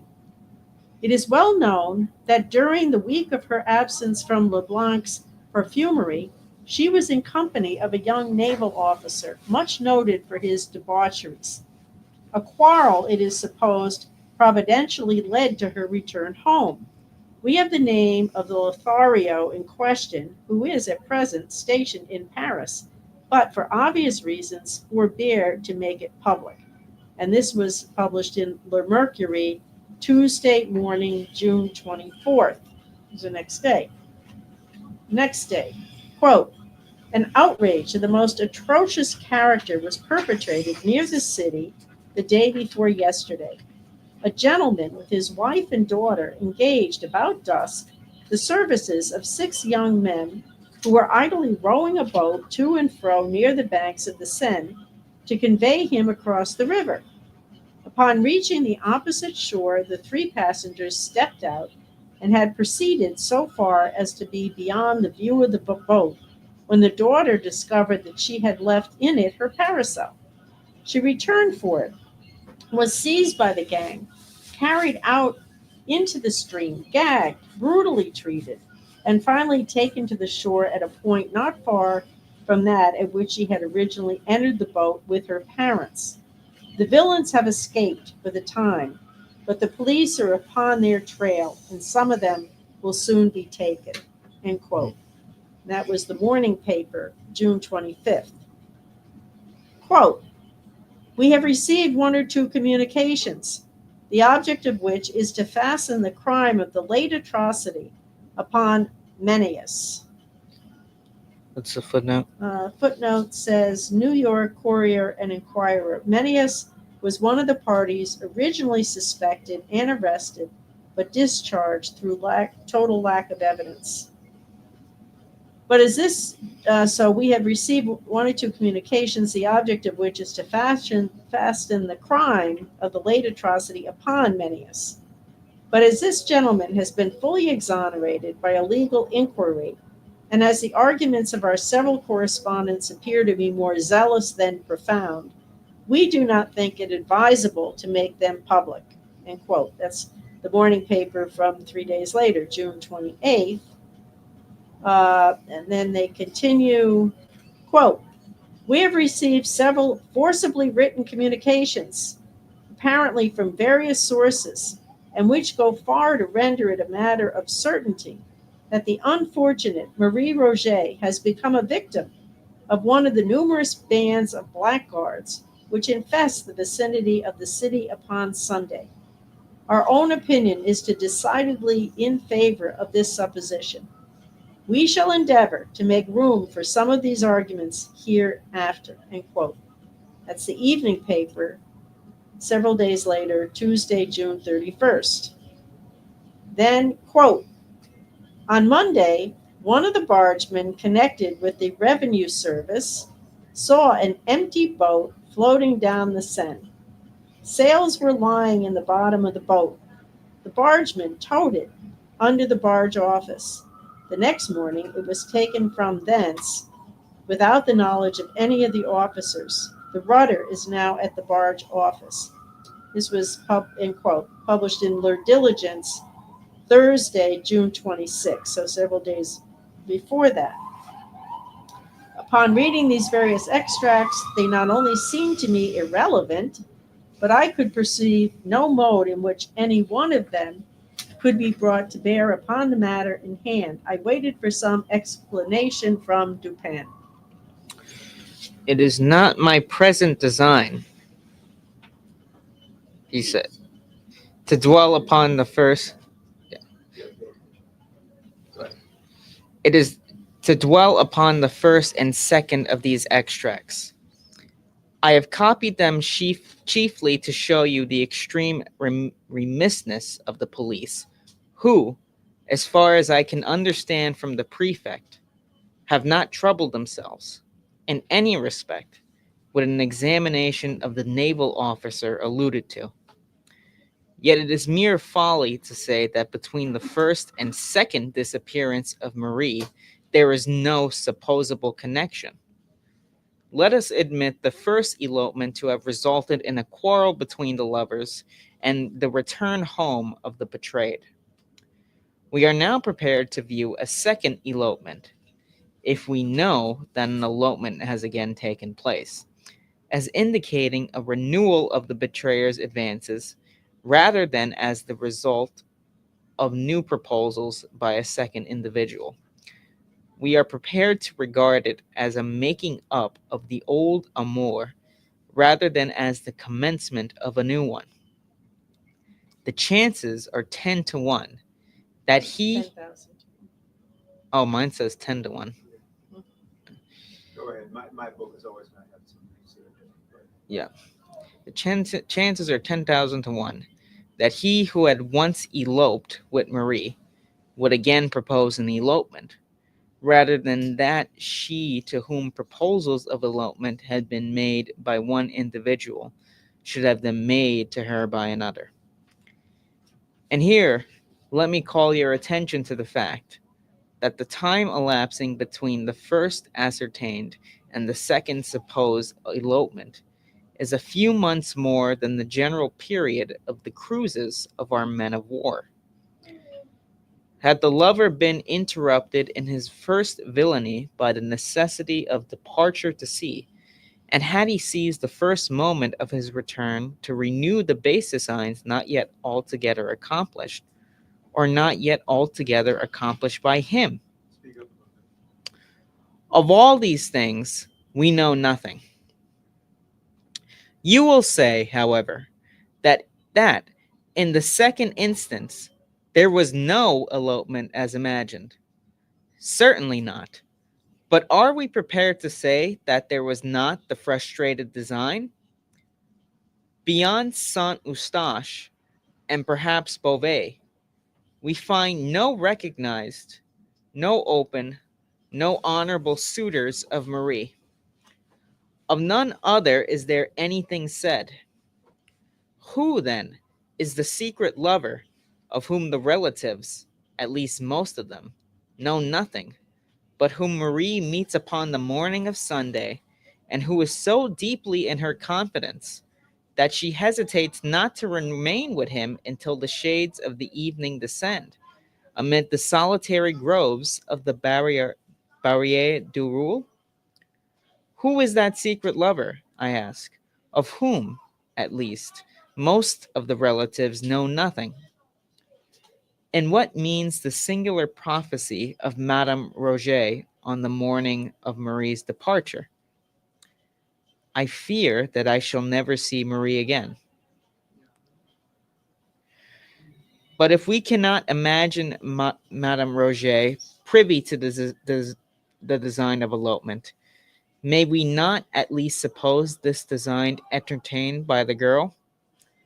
Upon quitting home, she gave it to be understood that she was about to visit her aunt in the Rue de Rome, and Saint Eustache was requested to call for her at dark. Now, at first glance, this fact strongly militates against my suggestion. But let us reflect. That she did meet some companion and proceed with him across the river, reaching the Barrière du Roule at so late an hour as 3 o'clock in the afternoon, is known.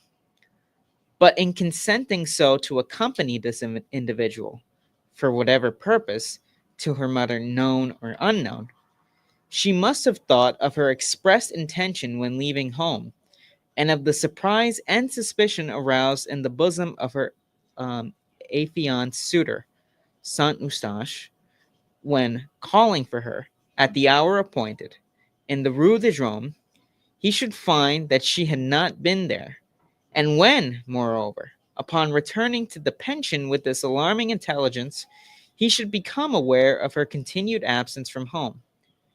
She must have thought of these things. She must have thought of these things, I say. She must have foreseen the chagrin of Saint Eustache, the suspicion of all. She could not have thought of returning to brave this suspicion. But the suspicion becomes a point of trivial importance to her if we suppose her not intending to return. Mm. Lynn, do you want to You pick up. agree? So what is that saying? Anybody want to say what that seems to be indicating? She left. Well, she clearly left, but she wasn't necessarily leaving Saint Eustache. Right. She was having an affair Somebody with else. someone else, Yeah, right? somebody else. who Something, just, it's somebody else. Yeah. they said some naval officer who they never even looked at. You just, All right, so you take it.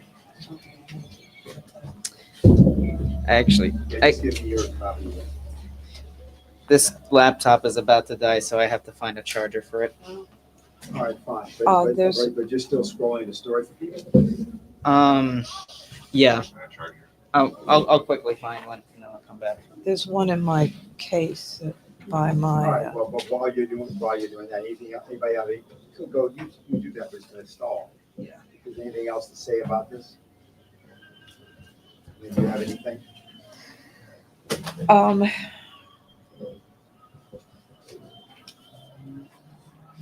Well, he's first looking at the facts that are, or looking at the citations that are allegedly about the case per se.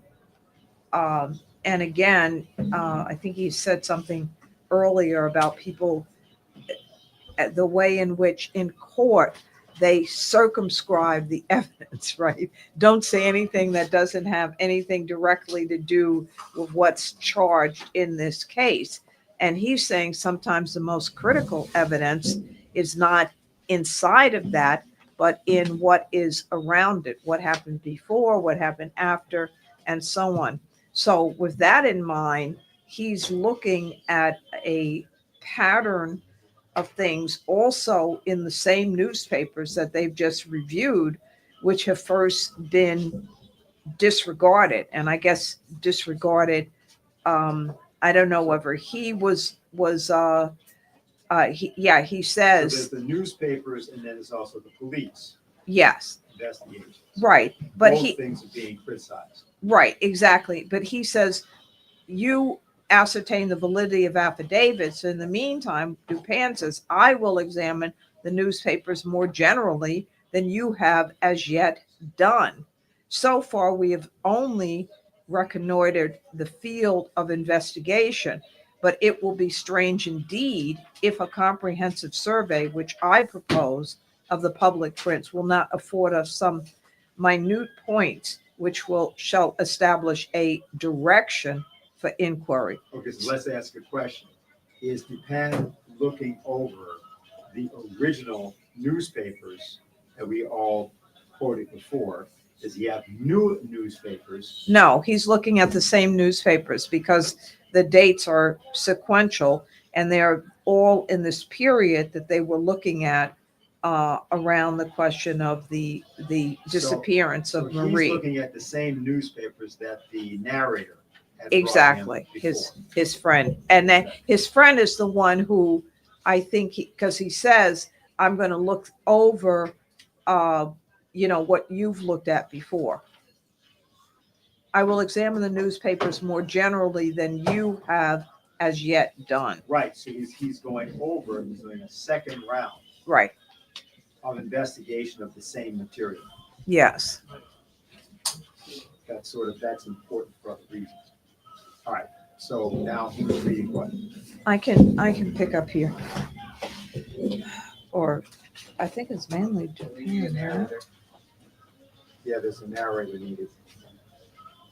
I can do that. You want to do that? Or you want to do Dupin and have her do the narrator? I can do either. Whatever. Let him do the Dupin because he's already doing it. He's Okay. already used to it. And, but you should get up there though. So right there.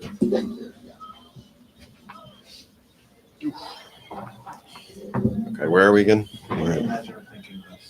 Give him the book. Okay, I don't know where we are either. We may imagine her thinking thus. It's the paragraph start. Okay. Oh yeah, Yeah, you see it there? Oh, okay. got it. You want You want the book? Well, whichever one you read. I can use from this. Okay, It's hard. okay. Yeah, it's like you have to flip it. We may imagine her thinking thus: I am to meet a certain person for the purpose of elopement, or for certain purposes known only to myself. It is necessary that there be no chance of interruption. There must be sufficient time given us to elude pursuit. I will give it to be understood that I shall visit and spend the day with my aunt at the Rue de Drôme. I will tell Saint Eustache not to call for me until dark. In this way, my absence from home for the longest possible period, without causing suspicion or anxiety, will be accounted for, and I shall gain more time than in any other manner. If I bid Saint Eustache call for me at dark, he will be sure not to call before. But if I wholly neglect to bid him call, my time for escape will be diminished, since it will be expected that I return the earlier, and my absence will the sooner excite anxiety. Now, if it were my design to return at all, if I had in contemplation merely a stroll with the individual in question, it would not be my policy to bid Saint Eustache call.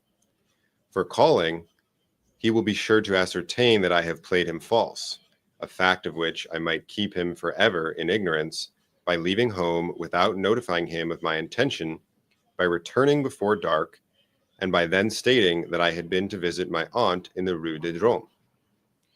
But as it is my design never to return, or not for some weeks, or not until certain concealments are effected, the gaining of time is the only point about which I need give myself any concern. You have observed in your notes that the most general opinion in relation to this sad affair is and was from the first that the girl had been the victim of a gang of blackguards. Now, the popular opinion under certain conditions is not to be disregarded. When arising of itself, when manifesting itself in a strictly spontaneous manner, we should look upon it as analogous with that intuition which is the idiosyncrasy of the individual man of genius. In 99 cases from the 100, I would abide by its decision. But it is important that we find no palpable traces of suggestion. The opinion must be rigorously the public's own, and the distinction is often exceedingly difficult to perceive and to maintain. In the present instance, it appears to me that this public opinion, in respect to a gang, has been superinduced by the collateral event which is detailed in the third of my extracts. All Paris is excited by the discovered corpse of Marie, a girl young, beautiful, and notorious. This corpse is found bearing marks of violence and floating in the river. But it is now made known that at the very period, or about the very period, in which it is supposed that the girl was assassinated, an outrage similar in nature to that endured by the deceased, although less in extent, was perpetuated by a gang of young ruffians upon the person of a second young female. Is it wonderful that the one known atrocity should influence the popular judgment in regard to the other unknown? This judgment awaited direction, and the known outrage seemed so opportunely to afford it. Marie, too, was found in the river, and upon this very river was this known outrage committed. The connection of the two events had about it so much of the palpable that the true wonder would have been a failure of the populace to appreciate and to seize it.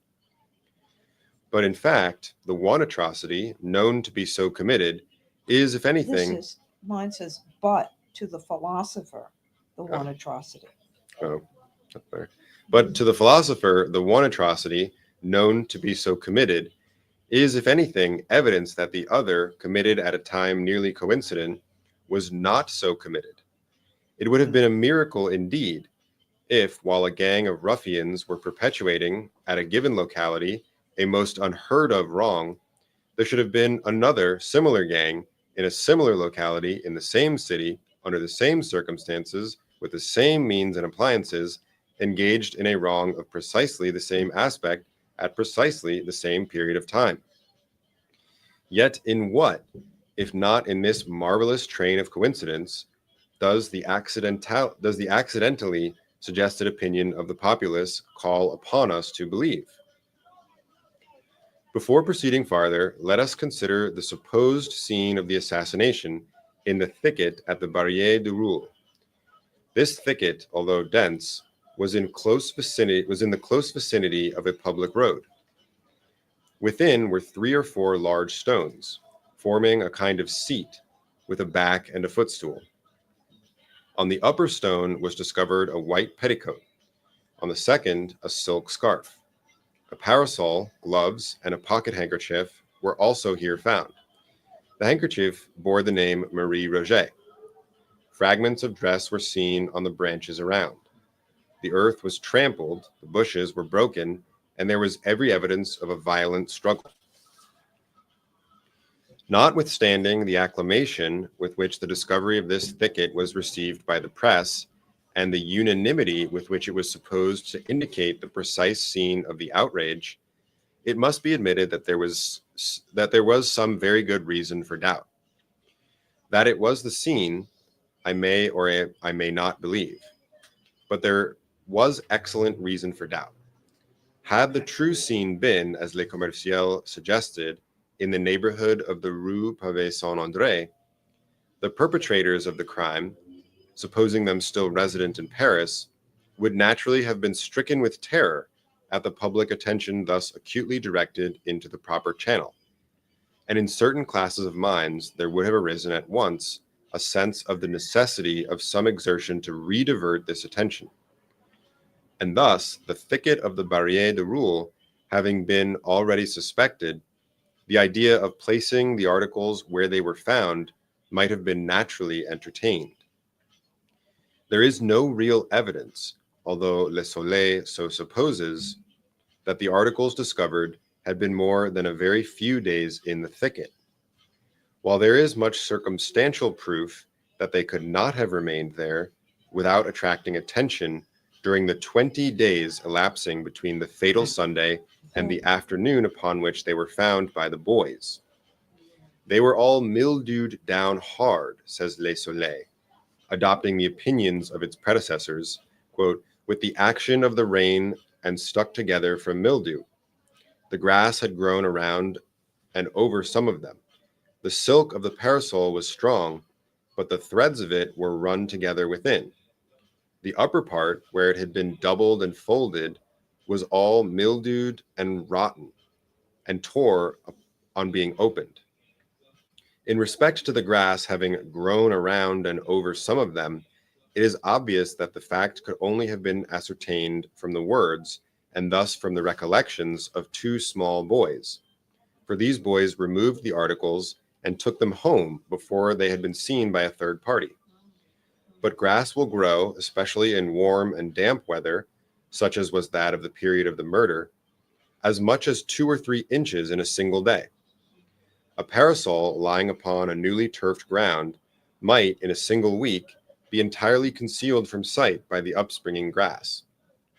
And touching that mildew upon which the editor of Le Soleil so pertinaciously insists that he employs the word no less than 3 times in the brief paragraph just quoted, is he really unaware of the nature of this mildew?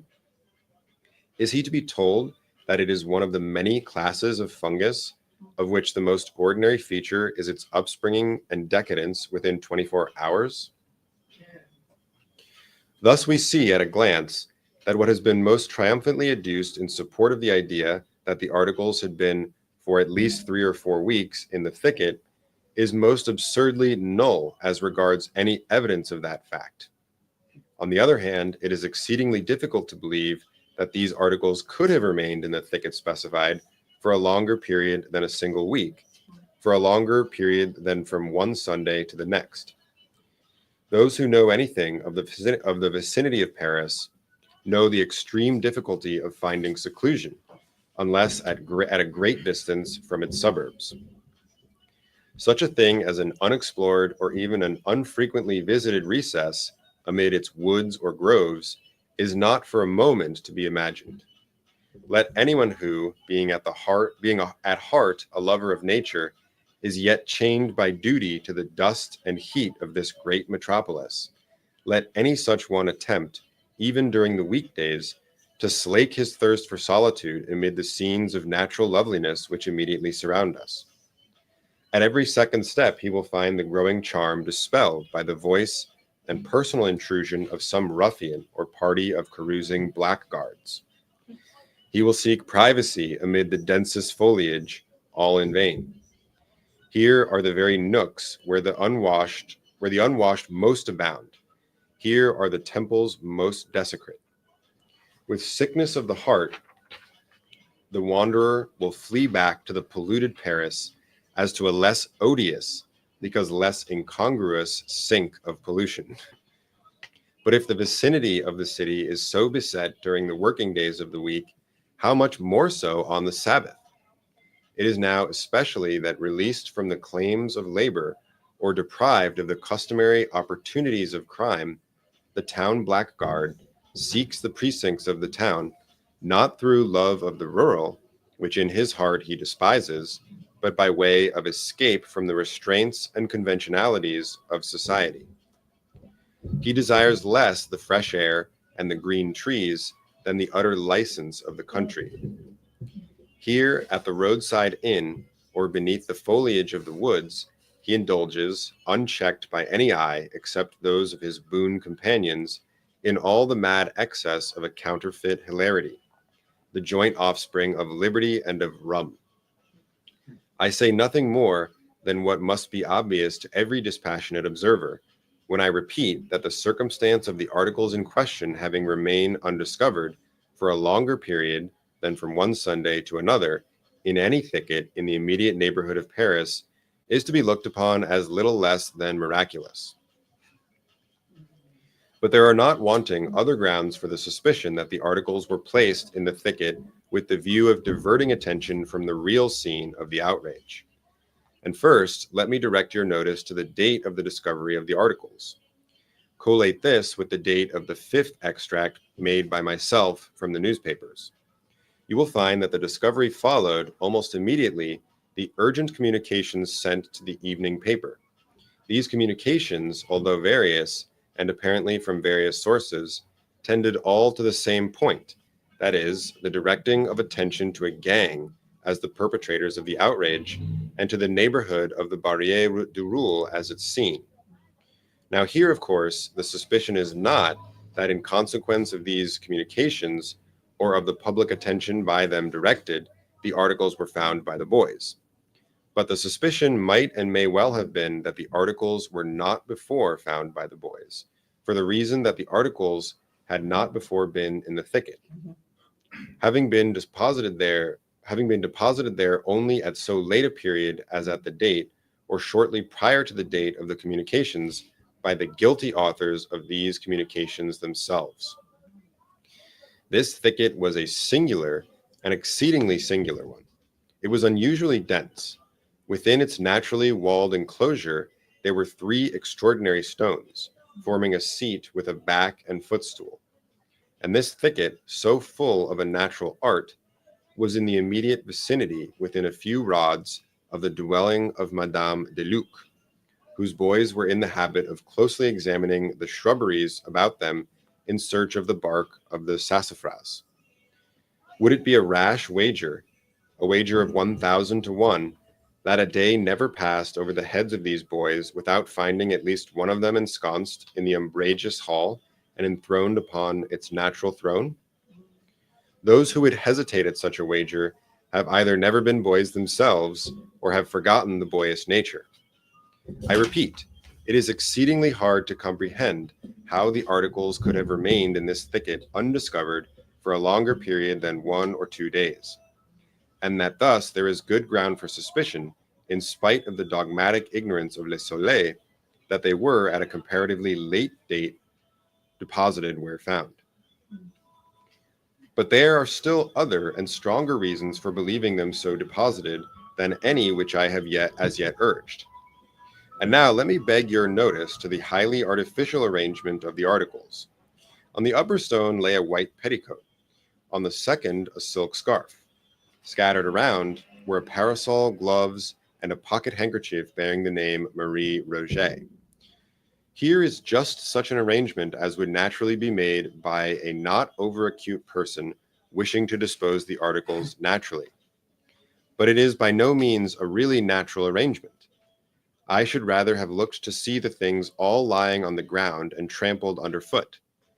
In the narrow limits of that bower, it would have been scarcely possible that the petticoat and scarf should have retained a position upon the stones when subjected to the brushing to and fro of many struggling persons. There was evidence, it is said, of a struggle, and the earth was trampled, the bushes were broken, but the petticoat and the scarf are found deposited as if upon shelves. The pieces of the frock torn out by the bushes were about 3 inches wide and 6 inches long. One part was the hem of the frock, and it had been mended. They looked like strips torn off. Here, inadvertently, Le Soleil has employed an exceedingly suspicious phrase.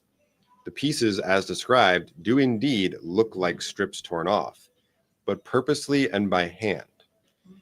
It is one of the rarest of accidents that a piece is torn off from any garment, such as is now in question, by the agency of a thorn. From the very nature of such fabrics, a thorn or nail becoming entangled in them tears them rectangularly, divides them into 2 longitudinal rents at right angles with each other, and meeting at an apex where the thorn enters. But it is scarcely possible to conceive the piece torn off. I never so knew it, nor did you. To tear a piece off from such fabric, 2 distinct forces in different directions will be, in almost every case, required. If there be 2 edges to the fabric, if, for example, it be a pocket handkerchief, and it is desired to tear from it a slip, then and then only will the one force serve the purpose. But in the present case, the question is of a dress presenting but one edge. To tear a piece from the interior, where no edge is presented, could only be effected by a miracle through the agency of thorns, and no one thorn could accomplish it. But even where an edge is presented, 2 thorns will be necessary, operating the one in 2 distinct directions and the other in one. And this in the supposition that the edge is unhemmed. If hemmed, the matter is nearly out of the question. We thus see the numerous and great obstacles in the way of pieces being torn off through the simple agency of thorns. Yet we are required to believe not only that one piece, but that many have been so torn. And one part, too, was the hem of the frock. Another piece was part of the skirt, not the hem.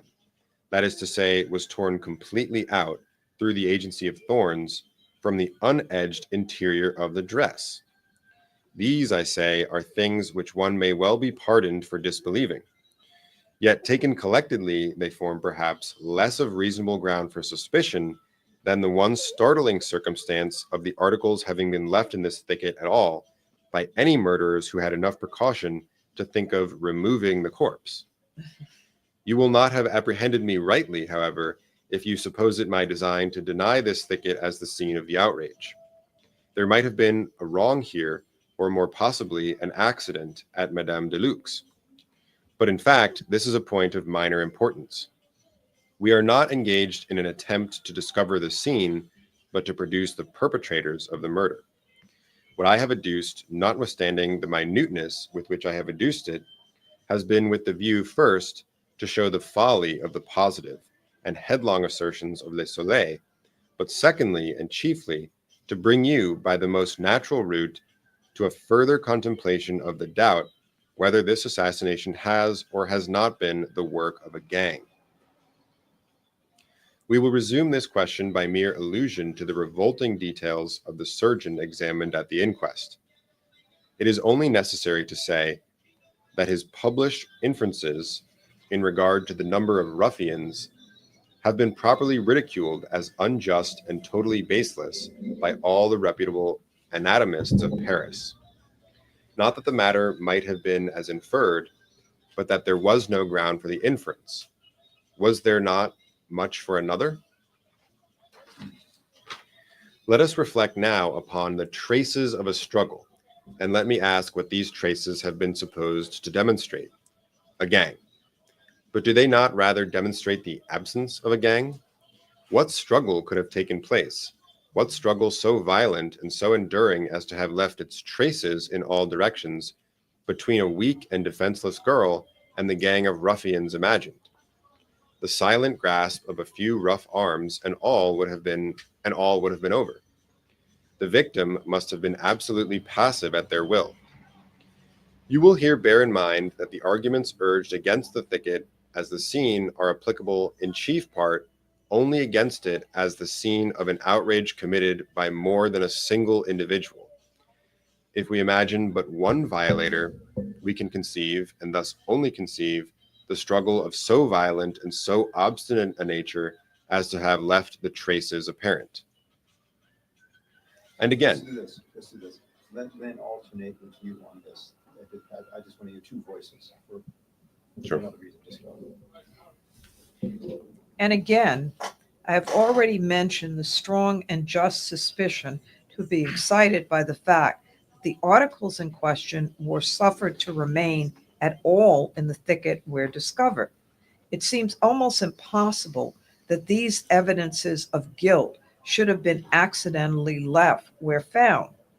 There was sufficient presence of mind to remove the corpse, and yet a more positive evidence than the corpse itself, whose features might have been quickly obliterated by decay, is to allow to lie conspicuously in the scene of the outrage. I allude to the handkerchief with the name of the deceased. If this was accident, it was not the accident of a gang. We can imagine it only the accident of an individual. Let us see. An individual has committed the murder. He is alone with the ghosts of the departed. He is appalled by what lies motionless before him.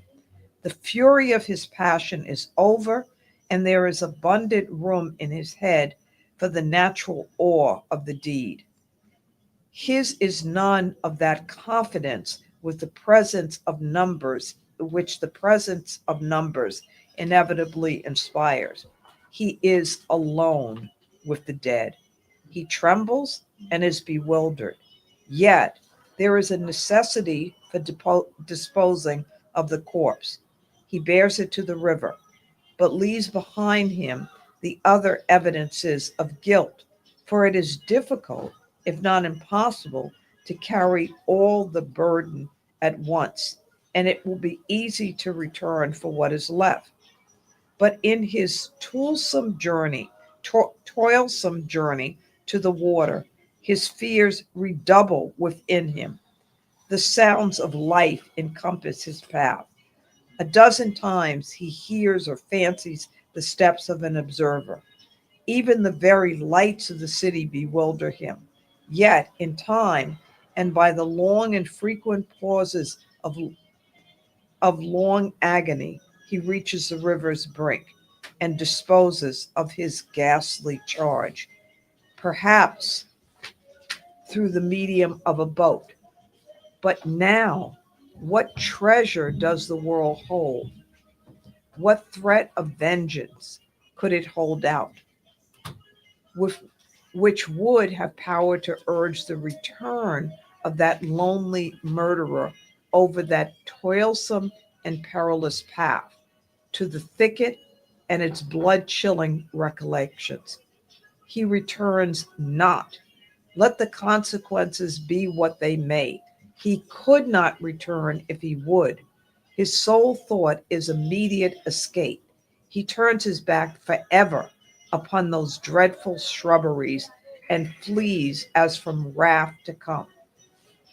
But how with a gang?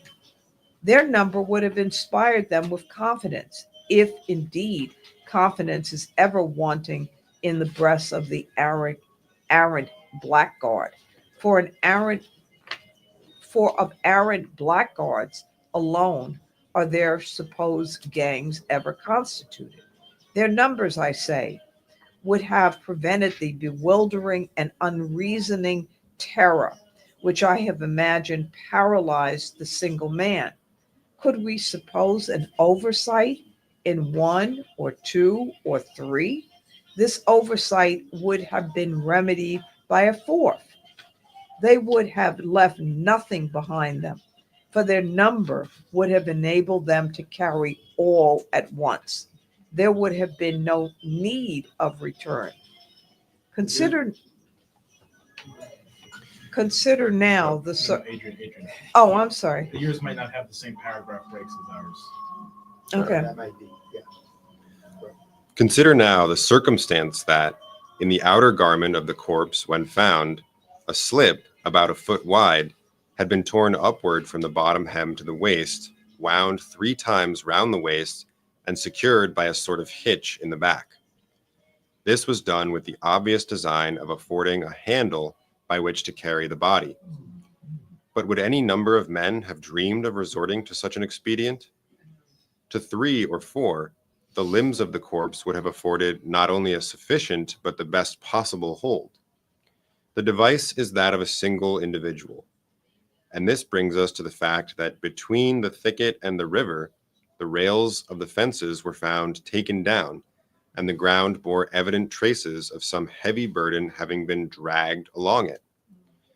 But would a number of men have put themselves to the superfluous trouble of taking down a fence for the purpose of dragging through it a corpse which they might have lifted over any fence in an instant? Would a number of men have so dragged a corpse at all as to have left evident traces of the dragging? And here we must refer to an observation of Le Commerciel, an observation upon which I have already in some measure commented. A piece, says this journal, of one of the unfortunate girl's petticoats was torn out and tied under her chin and around the back of her head, probably to prevent screams. This was done by fellows who had no pocket handkerchiefs. I have before suggested that a genuine blackguard is never without a pocket handkerchief, but it is not to this fact that I now especially advert. That it was not through want of a handkerchief for the purpose imagined by Le Commerciel that this bandage was employed is rendered apparent by the handkerchief left in the thicket, and that the object was not to prevent screams appears also from the bandage having been employed in preference to what would so much better have answered the purpose. But the language of the evidence speaks of the strip in question as found around the neck, fitting loosely and secured with a hard knot. These words are sufficiently vague, but differ materially from those of Le Commerciel. The slip was 18 inches wide, and therefore, although of muslin, would form a strong band when folded or rumpled longitudinally. And thus rumpled it was discovered. My inference is this: the solitary murderer, having borne the corpse for some distance, whether from the thicket or elsewhere, by means of the bandage hitched around its middle, found the weight in this mode of procedure too much for his strength. He resolved to drag the burthen. The evidence goes to show that it was dragged. With this object in view, it became necessary to attach something like a rope to one of the extremities. It could be best attached about the neck, where the head would prevent its slipping off. And now the murderer bethought him unquestionably of the bandage about the loins. He would have used this, but for its volution about the corpse, the hitch which embarrassed it, and the reflection that it had not been torn off from the garment. It was easier to tear a new slip from the petticoat. He tore it, made it fast about the neck, and so dragged his victim to the brink of the river.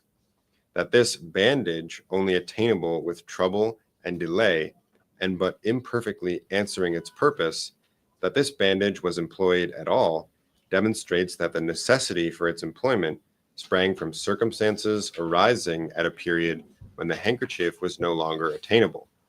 That is to say, arising, as we have imagined, after quitting the thicket, if the thicket it was, and on the road between the thicket and the river. But the evidence, you will say, of Madame de Luc points especially to the presence of a gang in the vicinity of the thicket, at or about the epoch of the murder, I grant. I doubt if there were not a dozen gangs, such as described by Madame de Luc, in and about the vicinity of the Barrière du Roule at or about the period of this tragedy.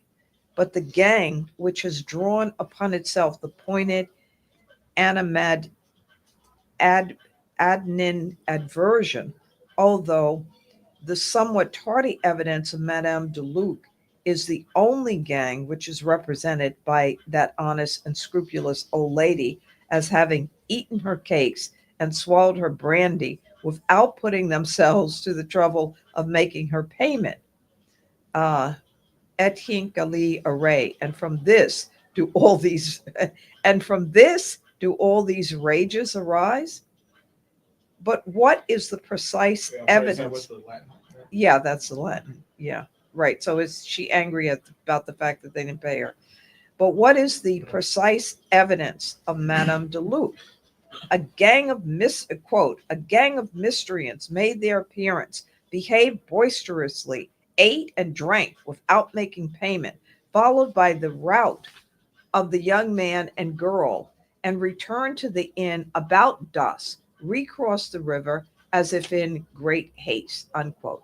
Now, this great haste very possibly seemed greater haste in the eyes of Madame de Luc, since she dwelt lingeringly and lamentingly upon her violated cakes and ale for which she might have still entertained a faint hope of compensation. Why otherwise was it all about dusk should she make a point of the haste? It is no cause for wonder, surely, that even a gang of blackguards should make haste to get home when a wide river is to be crossed in small boats, when storm impends, and when the night approaches. I say approaches, for the night had not yet arrived. It is only about dusk that the indecent haste of these miscreants offended the sober eyes of Madame de Luc. And we are told that it is upon this very evening that Madame de Luc, as well as her eldest son, heard the screams of a female in the vicinity of the inn. And in what words does Madame de Luc designate the period of the evening at which the screams were heard? It was soon after dark, she says, but soon after dark is at least dark, and about dusk is as certainly daylight. Thus, it is abundantly clear that the gang quitted the barriere de rule prior to the screams overheard by Madame de Luc. And although in all the many reports of the evidence, the relative expressions in question are distinctly and invariably employed just as I've employed them in this conversation with you.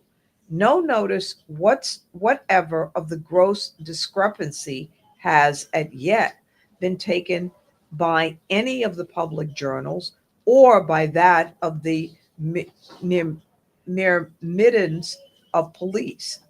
I shall add but one of the arguments against a gang, but this one has, in my own understanding at least, a weight altogether irresistible. Under the circumstances of a large reward offered and full pardon to the king's evidence, it is not to be imagined for a moment that some member of a gang of low ruffians or anybody of men would not long ago betrayed his accomplices. Each one of the gang so placed is so much greedy of reward or anxious for may not himself be betrayed or anxious for escape as fearful of betrayal. He betrays eagerly and eagerly that he may not himself be betrayed. That the secret has not been divulged is the very best proof that it is, in fact, a secret. The horrors of this dark deed are known only to one living human being and to God. And who that one? It will not be impossible, perhaps it will not be difficult to discover. Let us sum up now the meager yet certain fruits of our long analysis. Hold on, that last sentence you read was not in my version? Yeah. Right, okay. Just making sure that the Right. audience at home also knows that. Oh, okay. Because if they didn't see that in the screen. Yeah. That's why you didn't see it. We have a Yeah. book that has additional things that Poe actually wrote. And they're omitted in some editions. Steve, you want to take over? Yeah, let us sum up. Okay. Let us sum up now the meager yet certain fruits of our long analysis. We have attained the idea either of a fatal accident under the roof of Madame de Luc, or of a murder perpetrated in the thicket at the Barrière de Roule by a lover, or at least by an intimate and secret associate of the deceased. This associate is of swarthy complexion. This complexion, the hitch in the bandage, and the sailor's knot with which the bonnet ribbon is tied, point to a seaman. His companionship with the deceased, a gay but not an abject young girl, designates him as above the grade of the common sailor. Here the well-written and urgent communications to the journals are much in the way of corroboration. The circumstance of the first elopement, as mentioned by Le Mercury, tends to blend the idea of this seaman with that of the naval officer who is first known to have led the unfortunate into crime. And here, most fitly, comes the consideration of the continued absence of him of the dark complexion. Let me pause to observe that the complexion of this man is dark and swarthy. It was no common swarthiness which constituted the sole point of remembrance, both as regards Valence and Madame de Luc.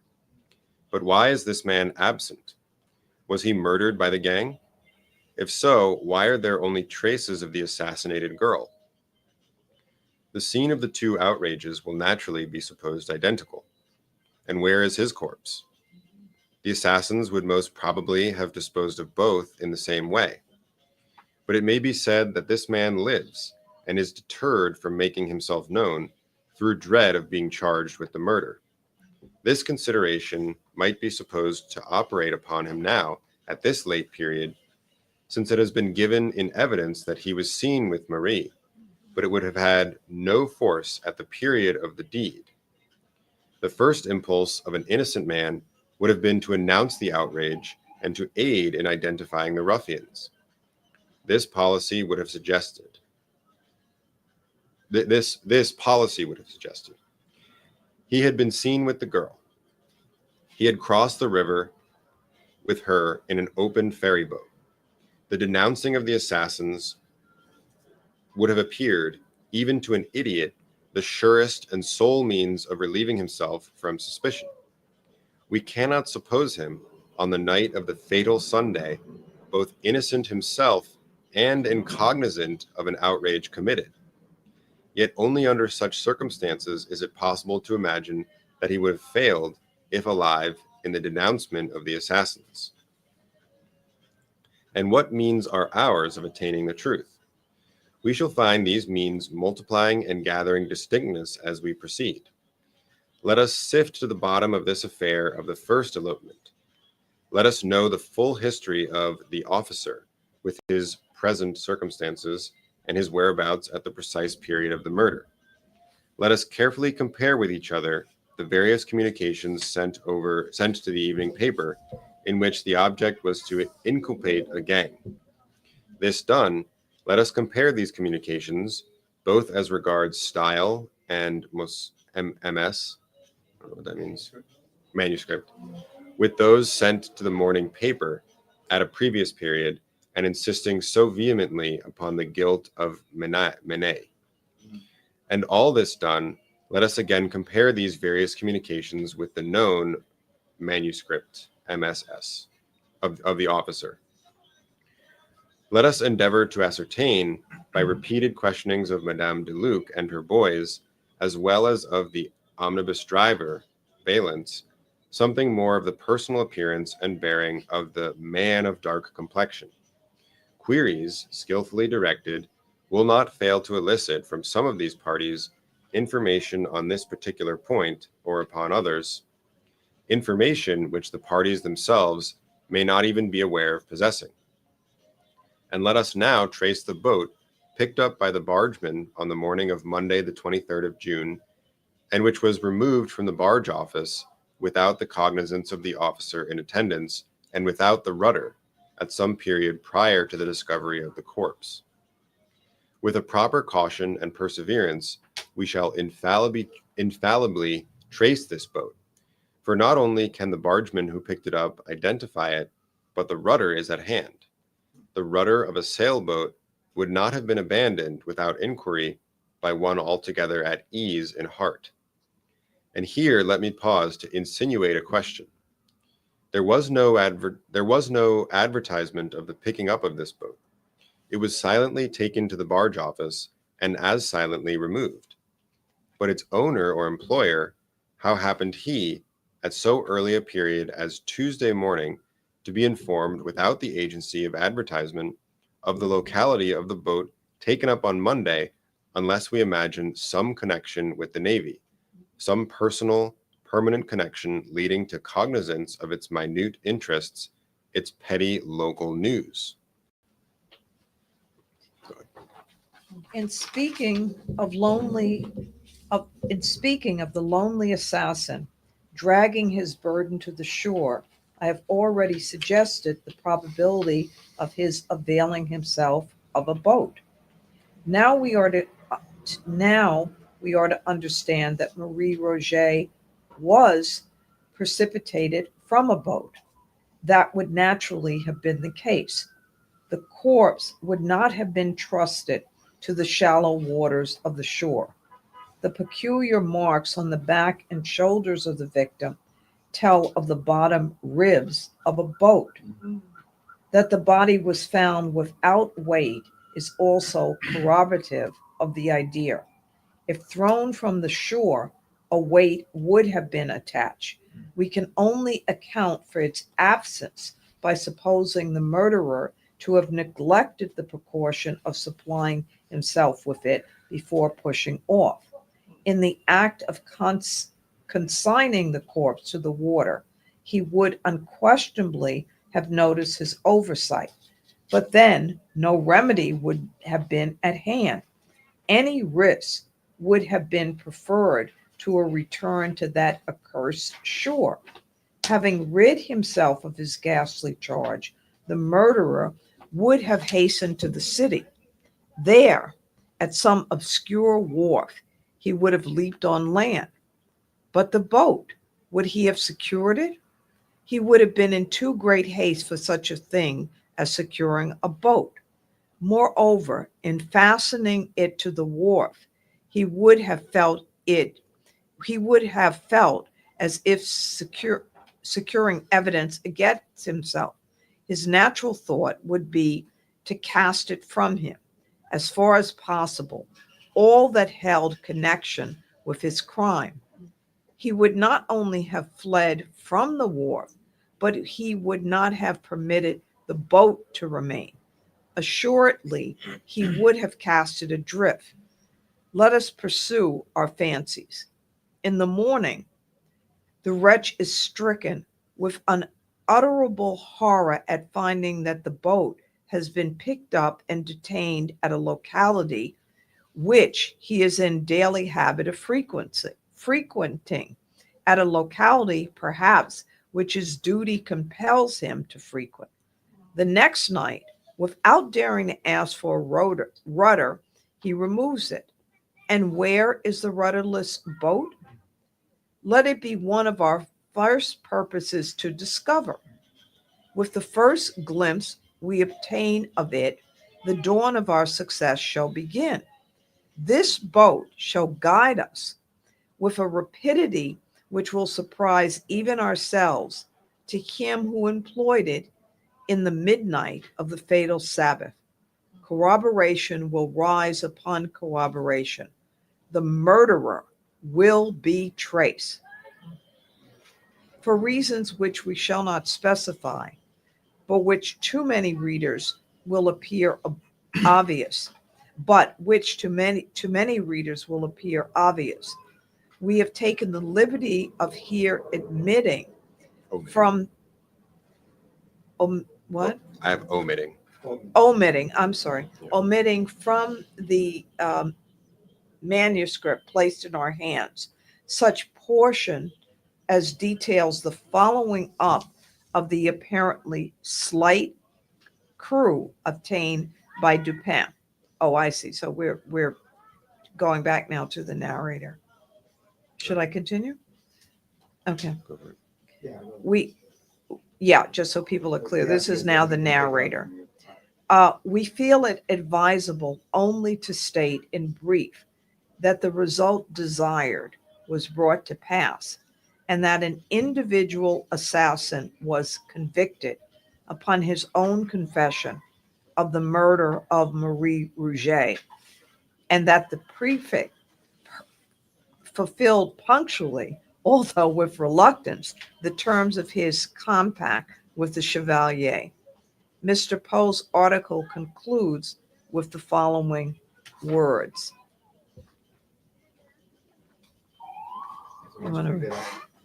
Sure.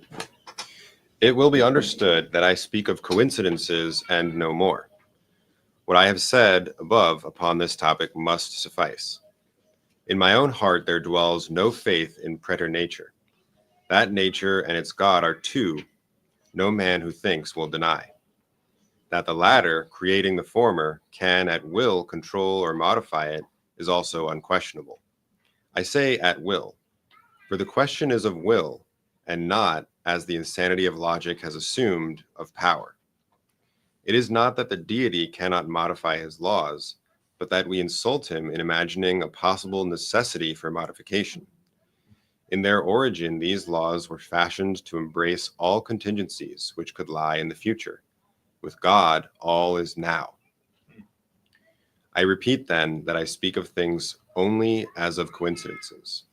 And farther, in what I relate, it will be seen that between the fate of the unhappy Mary Cecilia Rogers, so far as that fate is known, and the fate of one Marie Roget up to a certain epoch in her history, there has existed a parallel in the contemplation of those of whose wonderful exactitude the reason becomes embarrassed. I say all this will be seen, but let it not for a moment be supposed that in proceeding with the sad narrative of Marie from the epoch just mentioned, and in tracing to its denouement the mystery which enshrouded her, it is my covert design to hint at an extension of the parallel, or even to suggest that the measures adopted in Paris for the discovery of the assassin of a grisette, or measures found in any similar ratiocination, would produce any similar result. For in respect to the latter branch of the supposition, it should be considered that the most trifling variation in the facts of the two cases might give rise to the most important miscalculations by diverting thoroughly the two courses of events. Very much as in arithmetic, an error which in its own individuality may be inappreciable produces at length, by dint of multiplication at all points of the process, a result enormously at variance with truth. And in regard to the former branch, we must not fail to hold in view that the very calculus of probabilities to which I have referred forbids all idea of the extension of the parallel, forbids it with a positiveness strong and decided, just in proportion as this parallel has already been long drawn and exact. This is one of those anomalous propositions which, seemingly appealing to thought altogether apart from the mathematical, is yet one which only the mathematician can fully entertain. Nothing, for example, is more difficult than to convince the merely general reader that the fact of sixes having been thrown twice in succession by a player at dice is sufficient cause for betting the largest odds that sixes will not be thrown in the third attempt. A suggestion to this effect is usually rejected by the intellect at once. It does not appear that the two throws which have been completed, and which lie now absolutely in the past, can have influence upon the throw which exists only in the future. The chance for throwing sixes seems to be precisely as it was at any ordinary time, that is to say, subject only to the influence of the various other throws which may be made by the dice. And this is a reflection which appears so exceedingly obvious that attempts to controvert it are received more frequently with a derisive smile than with anything like respectful attention. The error here involved, a gross error redolent of mischief, I cannot pretend to expose within the limits assigned me at present, and with the philosophical it needs no exposure.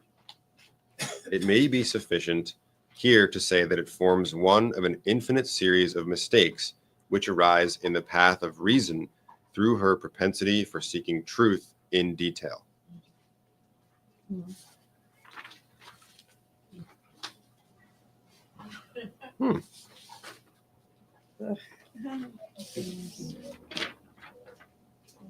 What does that?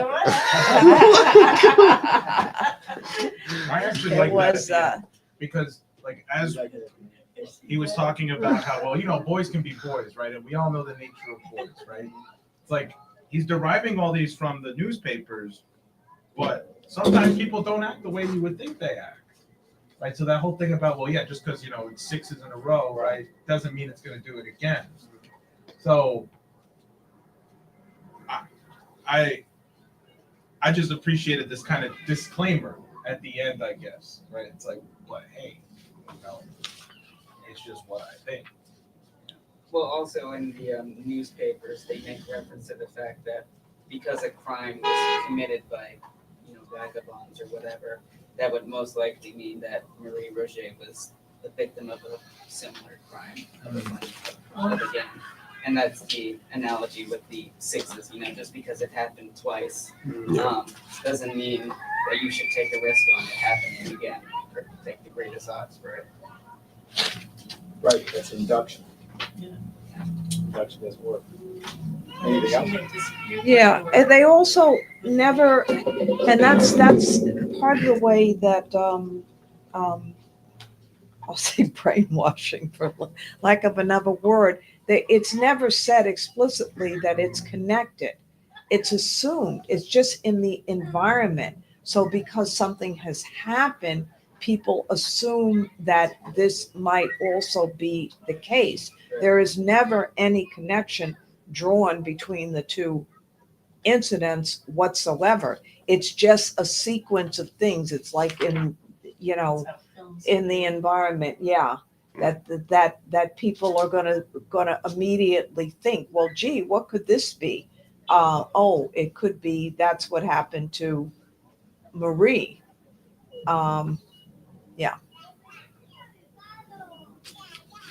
Yeah, about the coincidence. We talked about the coincidence at the end.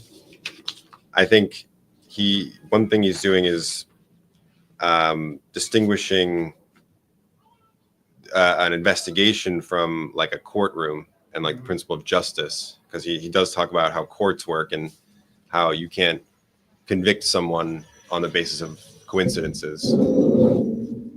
But if the article, provoked someone to confess, then it actually did serve the purpose of justice, not merely, speculation. There's a lot of different elements to this story, clearly.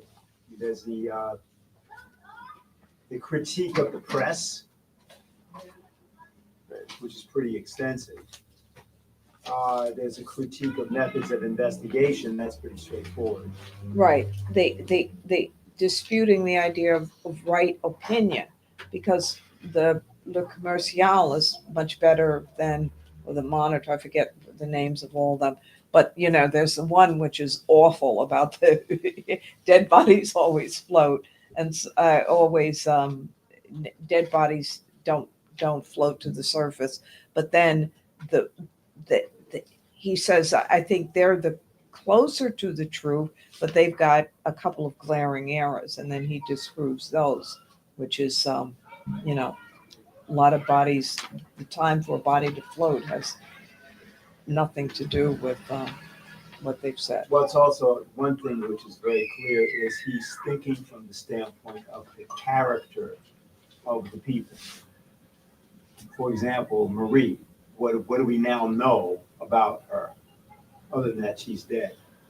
She's a flirt, we know. She was flirting with, I kept asking who Mr. Beauvais was, and she obviously had a little dalliance, or not, flirtation. He uses another word for flirtation when he describes, why he's so possessive of trying to find out what happened to her. We know that she worked in the perfumery. Yeah. Yeah. Who got her in there? Go back to the beginning. It's The proprietor, right? The proprietor of the place. Yeah, he thinks she looks good and she'll be an And she was asset selling perfume, right? being in there. Yeah. And he was right. Everybody flocked And to the therefore, place. people began coming there, so she knew all kinds of people, actually, or technically knew all kinds of people.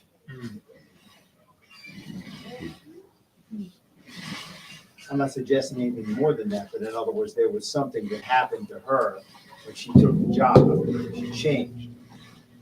Her circumstances changed, and so did she. Hmm. How long did she disappear the first time? Just a week, 3 days, I think. or Was it a week? It was about. Let's see here. You can go back to the beginning. Yeah.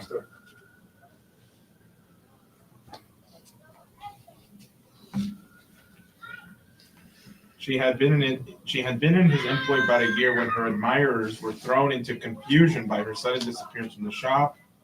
Monsieur Leblanc was unable to account for her absence, and Madame Roget was distracted with anxiety and terror. The public papers immediately took up the theme, and the police were upon the point of making serious investigations when, one fine morning after the lapse of a week, Marie, in good health, but with a somewhat saddened air, made her reappearance at her usual counter in the perfumery. Right. That was one of them. And keep going, because they say there was no discussion about. All inquiry except that of a private character was, of course, immediately hushed. Right, was of course, right. But that was all in the press clips. That's the second, when he goes through the press clips and things that were considered, ancillary. Wow. Was that? That's not the point. The point is the thing I'm just trying to remind people that she had disappeared one time before. Yeah. That's why people didn't panic the second time initially. Right, because they said here, it was about 3 years after this return home that her friends were alarmed by her sudden disappearance for the second time.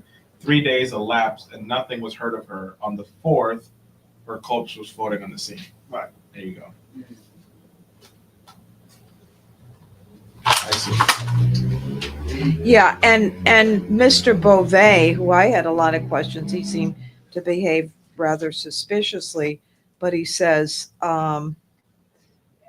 he says, suspicious circumstances which invest him, and this is again the psychological profile, will be found to tally much better with our hypothesis of a romantic busybodyism than with the reasoner's suggestion of guilt. So he says once you have a more charitable interpretation Of his character, of his character, then you realize he's not actually necessarily suspicious. yeah. It seems to me unquestionable that Bouvet was a suitor of Marie's, and she coquetted, i.e., flirted with him, and that he was ambitious of being thought to enjoy her fullest intimacy and confidence. But did not. Right. Okay. How about, what do we say about this Eustache character? Oh my God, he's kind of pathetic. What was that? Obviously, he don't know what's going He's- on, and yeah. whatever she tells him, he's gonna believe. He will not dare to pick me up before 5 if I say 5, out until dark if I say dark. And what happens to him at the end? Somebody kills Kills him. himself. He kills He himself. killed himself by Nope. taking overdose of laudanum, It's a cocaine. Opiate. opiate, Or- opium. Maybe Actually. somebody kills him. No, he might have figured out that she had this other- ran away. Yeah.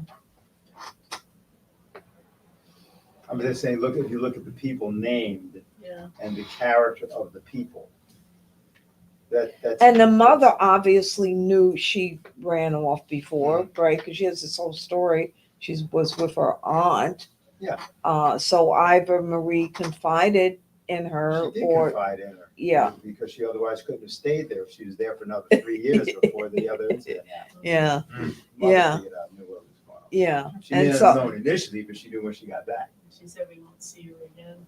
yeah, Yeah. and she probably realizes she's going They go again. away. Right. Yeah, because she's taken certain belongings or something. But who killed him? Who said who killed him? And that's We just don't the know. least interesting part of the story, though. It's like, The naval officer. Is he Or- named? Is he? Yeah, well, they named him actually in one of the articles. By the way, there was one sentence, and I didn't stop you, but that was not in the part that Adrian read, where he talks about the he mentions again the fact that there was not an investigation by the police. Like, how could they overlook this thing with the I mean, that was pretty damning. I mean, they knew. Let me just see, because Define what he's, you're talking about, so they know what you're saying. yeah, there are two things I'm thinking of.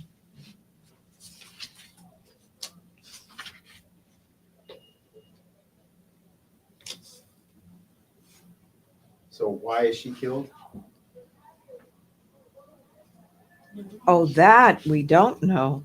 He doesn't even get into that. They must have had another argument. well, think about the character of this woman.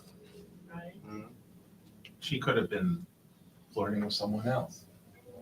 You know, Ran away I with mean, I know of somebody people who've killed their wives and girlfriends for cheating on them. You know, like that. Well, they said in the first time if he had come back earlier or something, I forget what it was. You know, whether the whole thing would have fallen apart. See, so there's some things we know and there's some things we don't. Right. That's why. But it's kind of like the No, I'm Yeah, just no, saying, yeah, yeah. it's relevant to take a look. Remember that in the story itself, Right. Dupin makes sure to go over the exact same material that has been reviewed by the narrator. You may have been out when that happened. But there's a particular thing where all the press reports are looked at again. interesting. And then there are things that are found in the press reports that he said Dupin, because he's relying on his friend initially for the first report. And what he's saying, he's looking at things. Wow. He lists I gotta 5 do that. different things Okay, at the end of the week,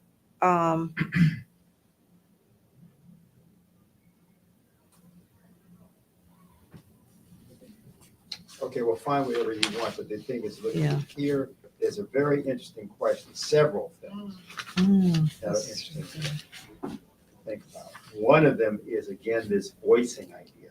To think about. That's why I wanted to have two people reading him at the end. We could have had more people reading. Voicing. Yeah, I don't just mean the reading aloud, which is one thing. That's one of the things we're also practicing here. Because it's if you get a good story, then people want to hear it. Yeah. yeah, And as you yourself begin to read, there's a way in which you take on, you're doing a character, right? Right. Characterizations. You have to do a certain kind of voicing, even if you're not changing or trying to inflect differently or something like that. this copy is also useful because he has points of not emphasis. Actually, it was more points of irony that he was emphasizing. For example, Madame Dulac saying that initially these young men took off about dusk. And then he says about dusk she didn't say about dusk is daylight. And then she says shortly after dark, but shortly after dark is dark. So they left before the screams were heard. Right. And that came out because they actually literally were just quoting the woman. So he could tell in terms of that just slight variation in what was being said. And because people generally, even if they're making up a story, are going to say things that where you can discern the truth out of it. Like when she was trying to remember what time it was, even though she was trying to then conflate the two things. And The way in the story that the voicing is done for you is that you have the different press reports, Yeah. each one of which is really like a different character. Right. If you look at the murders in the Rue Morgue, it's done in a different way with the different witnesses, right? And then with the different witnesses, absolutely are certain they saw. It turns out they didn't see at all. You take a look at that. We could actually take a look at that story so people remember what happened there. So that's how it's introduced here, because you have a lot, of course, of just Dupin talking at the end after sleeping through the prefix presentation of evidence. Oh, so this Oh. then I didn't even think about that. I didn't even think about that he's in the beginning sleeping. Yeah. Wow. I didn't think about that either. Forgot. wait, who's Well, sleeping because of the Dupin. Dupin. at the beginning? When the prefect comes to see Dupin, to enlist him in the whole thing, Oh, all that happens is that they talk at the beginning, and the prefect basically makes him a proposition that he's going to pay him a lot of money if he solves this case for him. And so then all we know about this is that there's some offer made, which is described as very liberal, but it would be beyond discretion to say what it is. right. So then what happens is now the prefect starts going through stuff, and the narrator stays up with him, and he's asking him questions, and Dupin is sitting there, and he's sleeping through the whole thing. He sleeps for 7 hours. It says it right there. Yeah. Dupin How did I sitting miss that? steadily in his accustomed armchair was the embodiment of respectful attention. He wore spectacles during the whole interview, and an occasional glance beneath their green. I know what that's like. Right. So Pretending to so stay what awake. Sitting steadily in his accustomed and an occasional glance beneath their green glasses sufficed to convince me that he slept not the less soundly, because silently throughout the 7 or 8 leaden-footed hours which immediately preceded the departure of the prefect. Wow. Yeah, So- Right. So he sleeps through like 8 hours. Yeah. Because the guy's there and he's going through it for 8 hours. This is the whole point of the thing, right? There's not really much that's happening. He doesn't use the briefing he gets on the details. Wow. Yeah. To try to come to yeah, the conclusion. exactly. And then his friend who gets at it more closely, they have, people don't have page numbers, but he says to his friend that he sent his friend off to look at affidavits to just make sure that, for example, that Lestage was telling the truth in what he said. And he said, but he wanted to look at the newspaper account. So he goes over the same period in which this is being reported from the 23rd of June through the 26th of June. And he comes across, the second item he comes across says, quote, an evening journal of yesterday refers to a former mysterious disappearance of Mademoiselle Roget. It is well known that during the week of her absence from Leblanc's parfumerie, that she was in the company of a young naval officer, much noted for his debaucheries. A quarrel, it is supposed, providentially led to her return home. We have the name of the Lothario in question, who at present stationed in Paris, but for obvious reasons forbear to make it public. So that's interesting. So they actually had the name of someone. And then he says, then the friend says, this is kind of funny. The narrator, upon reading these various extracts, they not only seem to me irrelevant, but I could perceive no mode in which any of them could be brought to bear upon the matter at hand. I waited for some explanation from Dupin. And that's when he goes through this long narration, which ends by saying the solution is in the boat. Yeah, he also starts by saying, it is not my present design to dwell upon the first and second of these extracts. I have copied them chiefly to show you the extreme remissness of the police, who, as far as I can understand from the prefect, have not troubled themselves in any respect with an examination of the naval officer alluded to. Right. And Like, they didn't even bother to look at this. and guy. that's what he repeats again in a sentence which is omitted like- from the other copy. But that is just so funny, because I know it. That's like when they go, she disappears for a week, and then supposedly they get to a flight. She's like, "Fuck, I'm going back home." Right. You know, you're not what I thought you were. Right. Bye. You know? And then they try again. Yeah, it doesn't work out. Right. That's why they say. But he's known for his debauchery, so I don't know, does Madame Dupac or whatever her name is, does she said they had they drunk a lot? Because he was probably drunk. That's not. I mean, it sounds like a crime of passion. That's what- Not, it wasn't that's why he uses- premeditated. He uses that word when he says, basically, she luckily got, they had a fight luckily. Right, providentially. Providentially, and she left, because it could have happened. Because it was bound to happen, or it could have happened. Just the characters, maybe. Right. They could have been at a party or something, and just like, hey, why'd you talk to that guy? Like, hey, you leave me alone. I don't need to tell you anything, and then Yeah. it happened. It explains why he left the clothes as well. Right. As he was, well, Well, if you go back to the way Adrian was reading it that. Yeah. Yeah. I heard the part about how they were so carefully, it was like they were on a shelf. Well, no, because like he's it wouldn't alone. have made sense for a gang Right. to Yeah. leave all that stuff Yeah. there, because one of them would have at Why least does it thought. make sense for him to? No, the sense, actually, we might want to read that. Yeah. Because that was really good. I actually read that well. Because the whole point was, why is it an individual? Right? He's Yeah. saying, if that stuff is there, it's an individual. It's an not a individual. gang. He says here, we can imagine it only the accident of an individual. Let us see, an individual has committed the murder. But then he gives the justification as to why. Yeah. He is alone with the ghost of the departed. He is appalled by what lies motionless before him. The fury of his passion is over, and there is abundant room in his heart for the natural awe of the deed. His is none of that confidence which the presence of numbers inevitably inspires.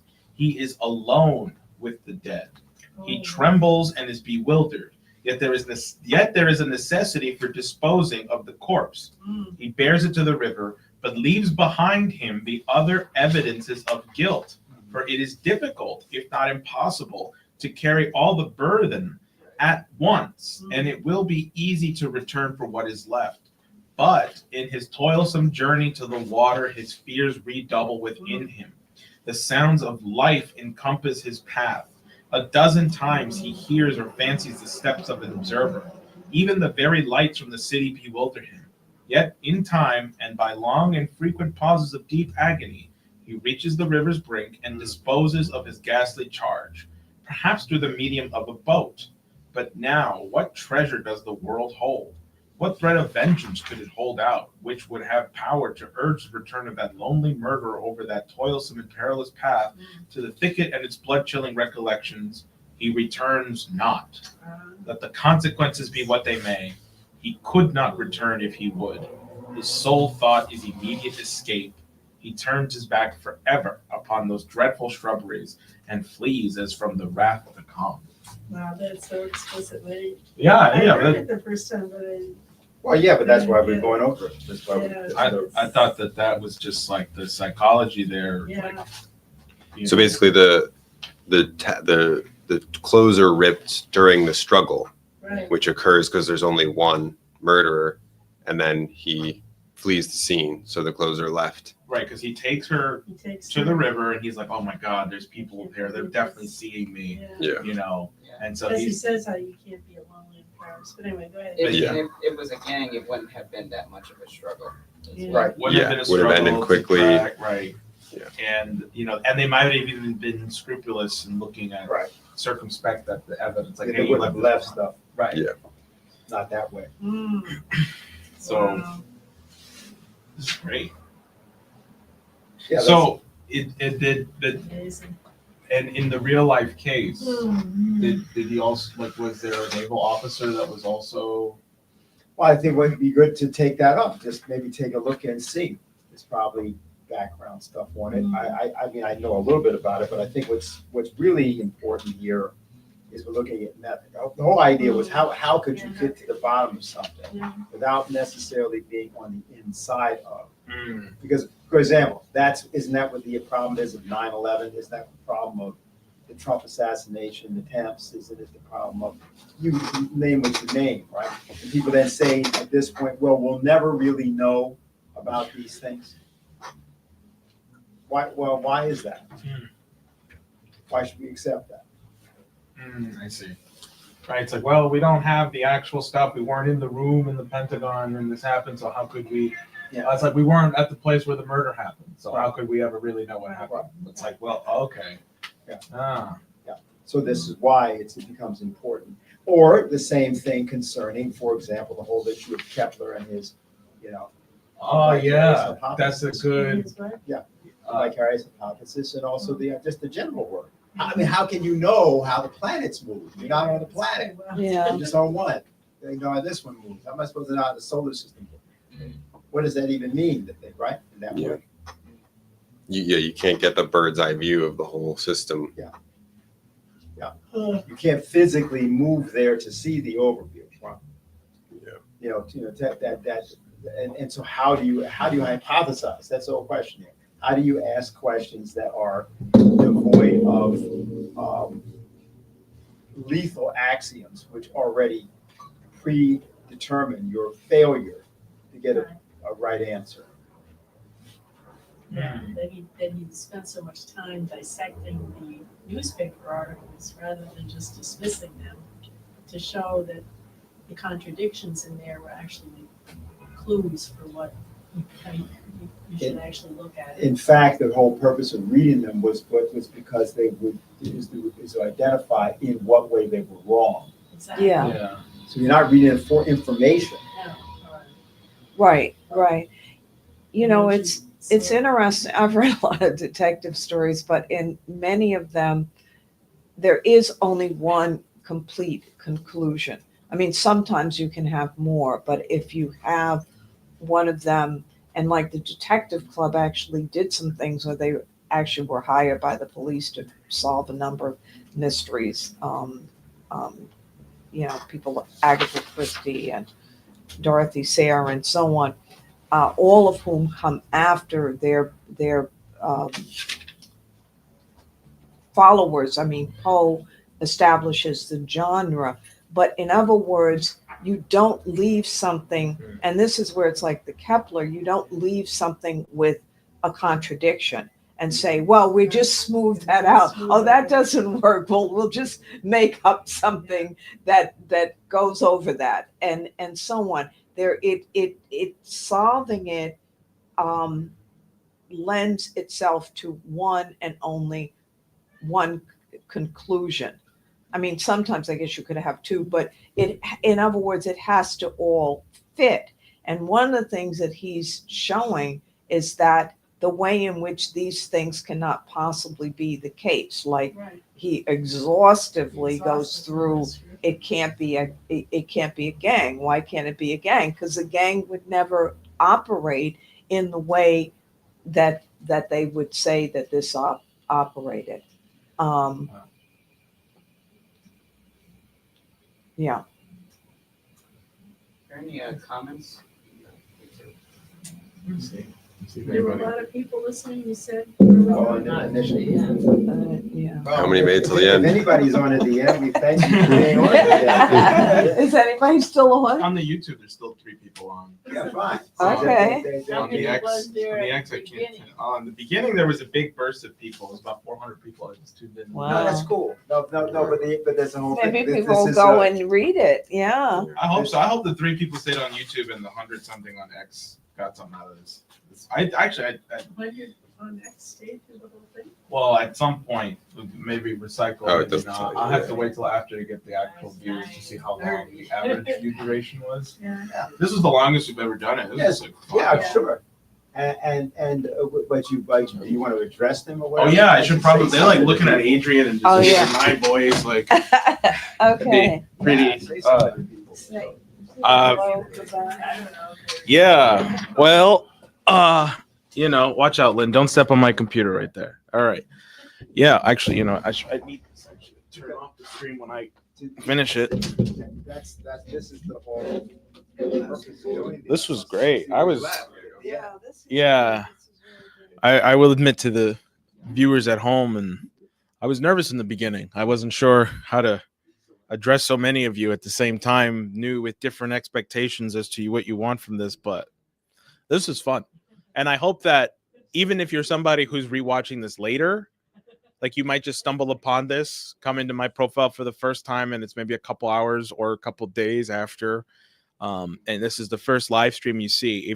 I guess this is a treat for you. If you somehow made it to the end, you are more than qualified to work on the campaign at this point. And I mean, I seriously mean that. If you're somebody who actually stuck through with this and developed your own, and if you have your own questions about this and we're not live anymore, you can just reach out to me and I can get the questions to the appropriate people, in this case, Dennis, or if anybody else would want to answer them. Like, yeah, please definitely reach out. If you're somebody who wants to help us in our mission of peace through development, you can donate and or volunteer at votevega.nyc. A lot of you have supported our campaign and have signed up to be involved in one way or another. I had fun calling you. I just want to thank all of you again for coming on. Are we doing, what should we do? Murders next week? I guess. No, we shouldn't do any murders. Next week, rain time. Murders in the Room might be kind of long, but more. Put an announcement out. We might do murders in the room, Mark.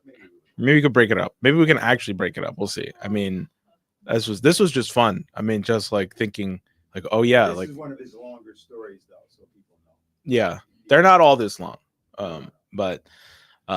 Yeah, okay, all right. Anyway, I guess I'll end it off there. So, yeah, and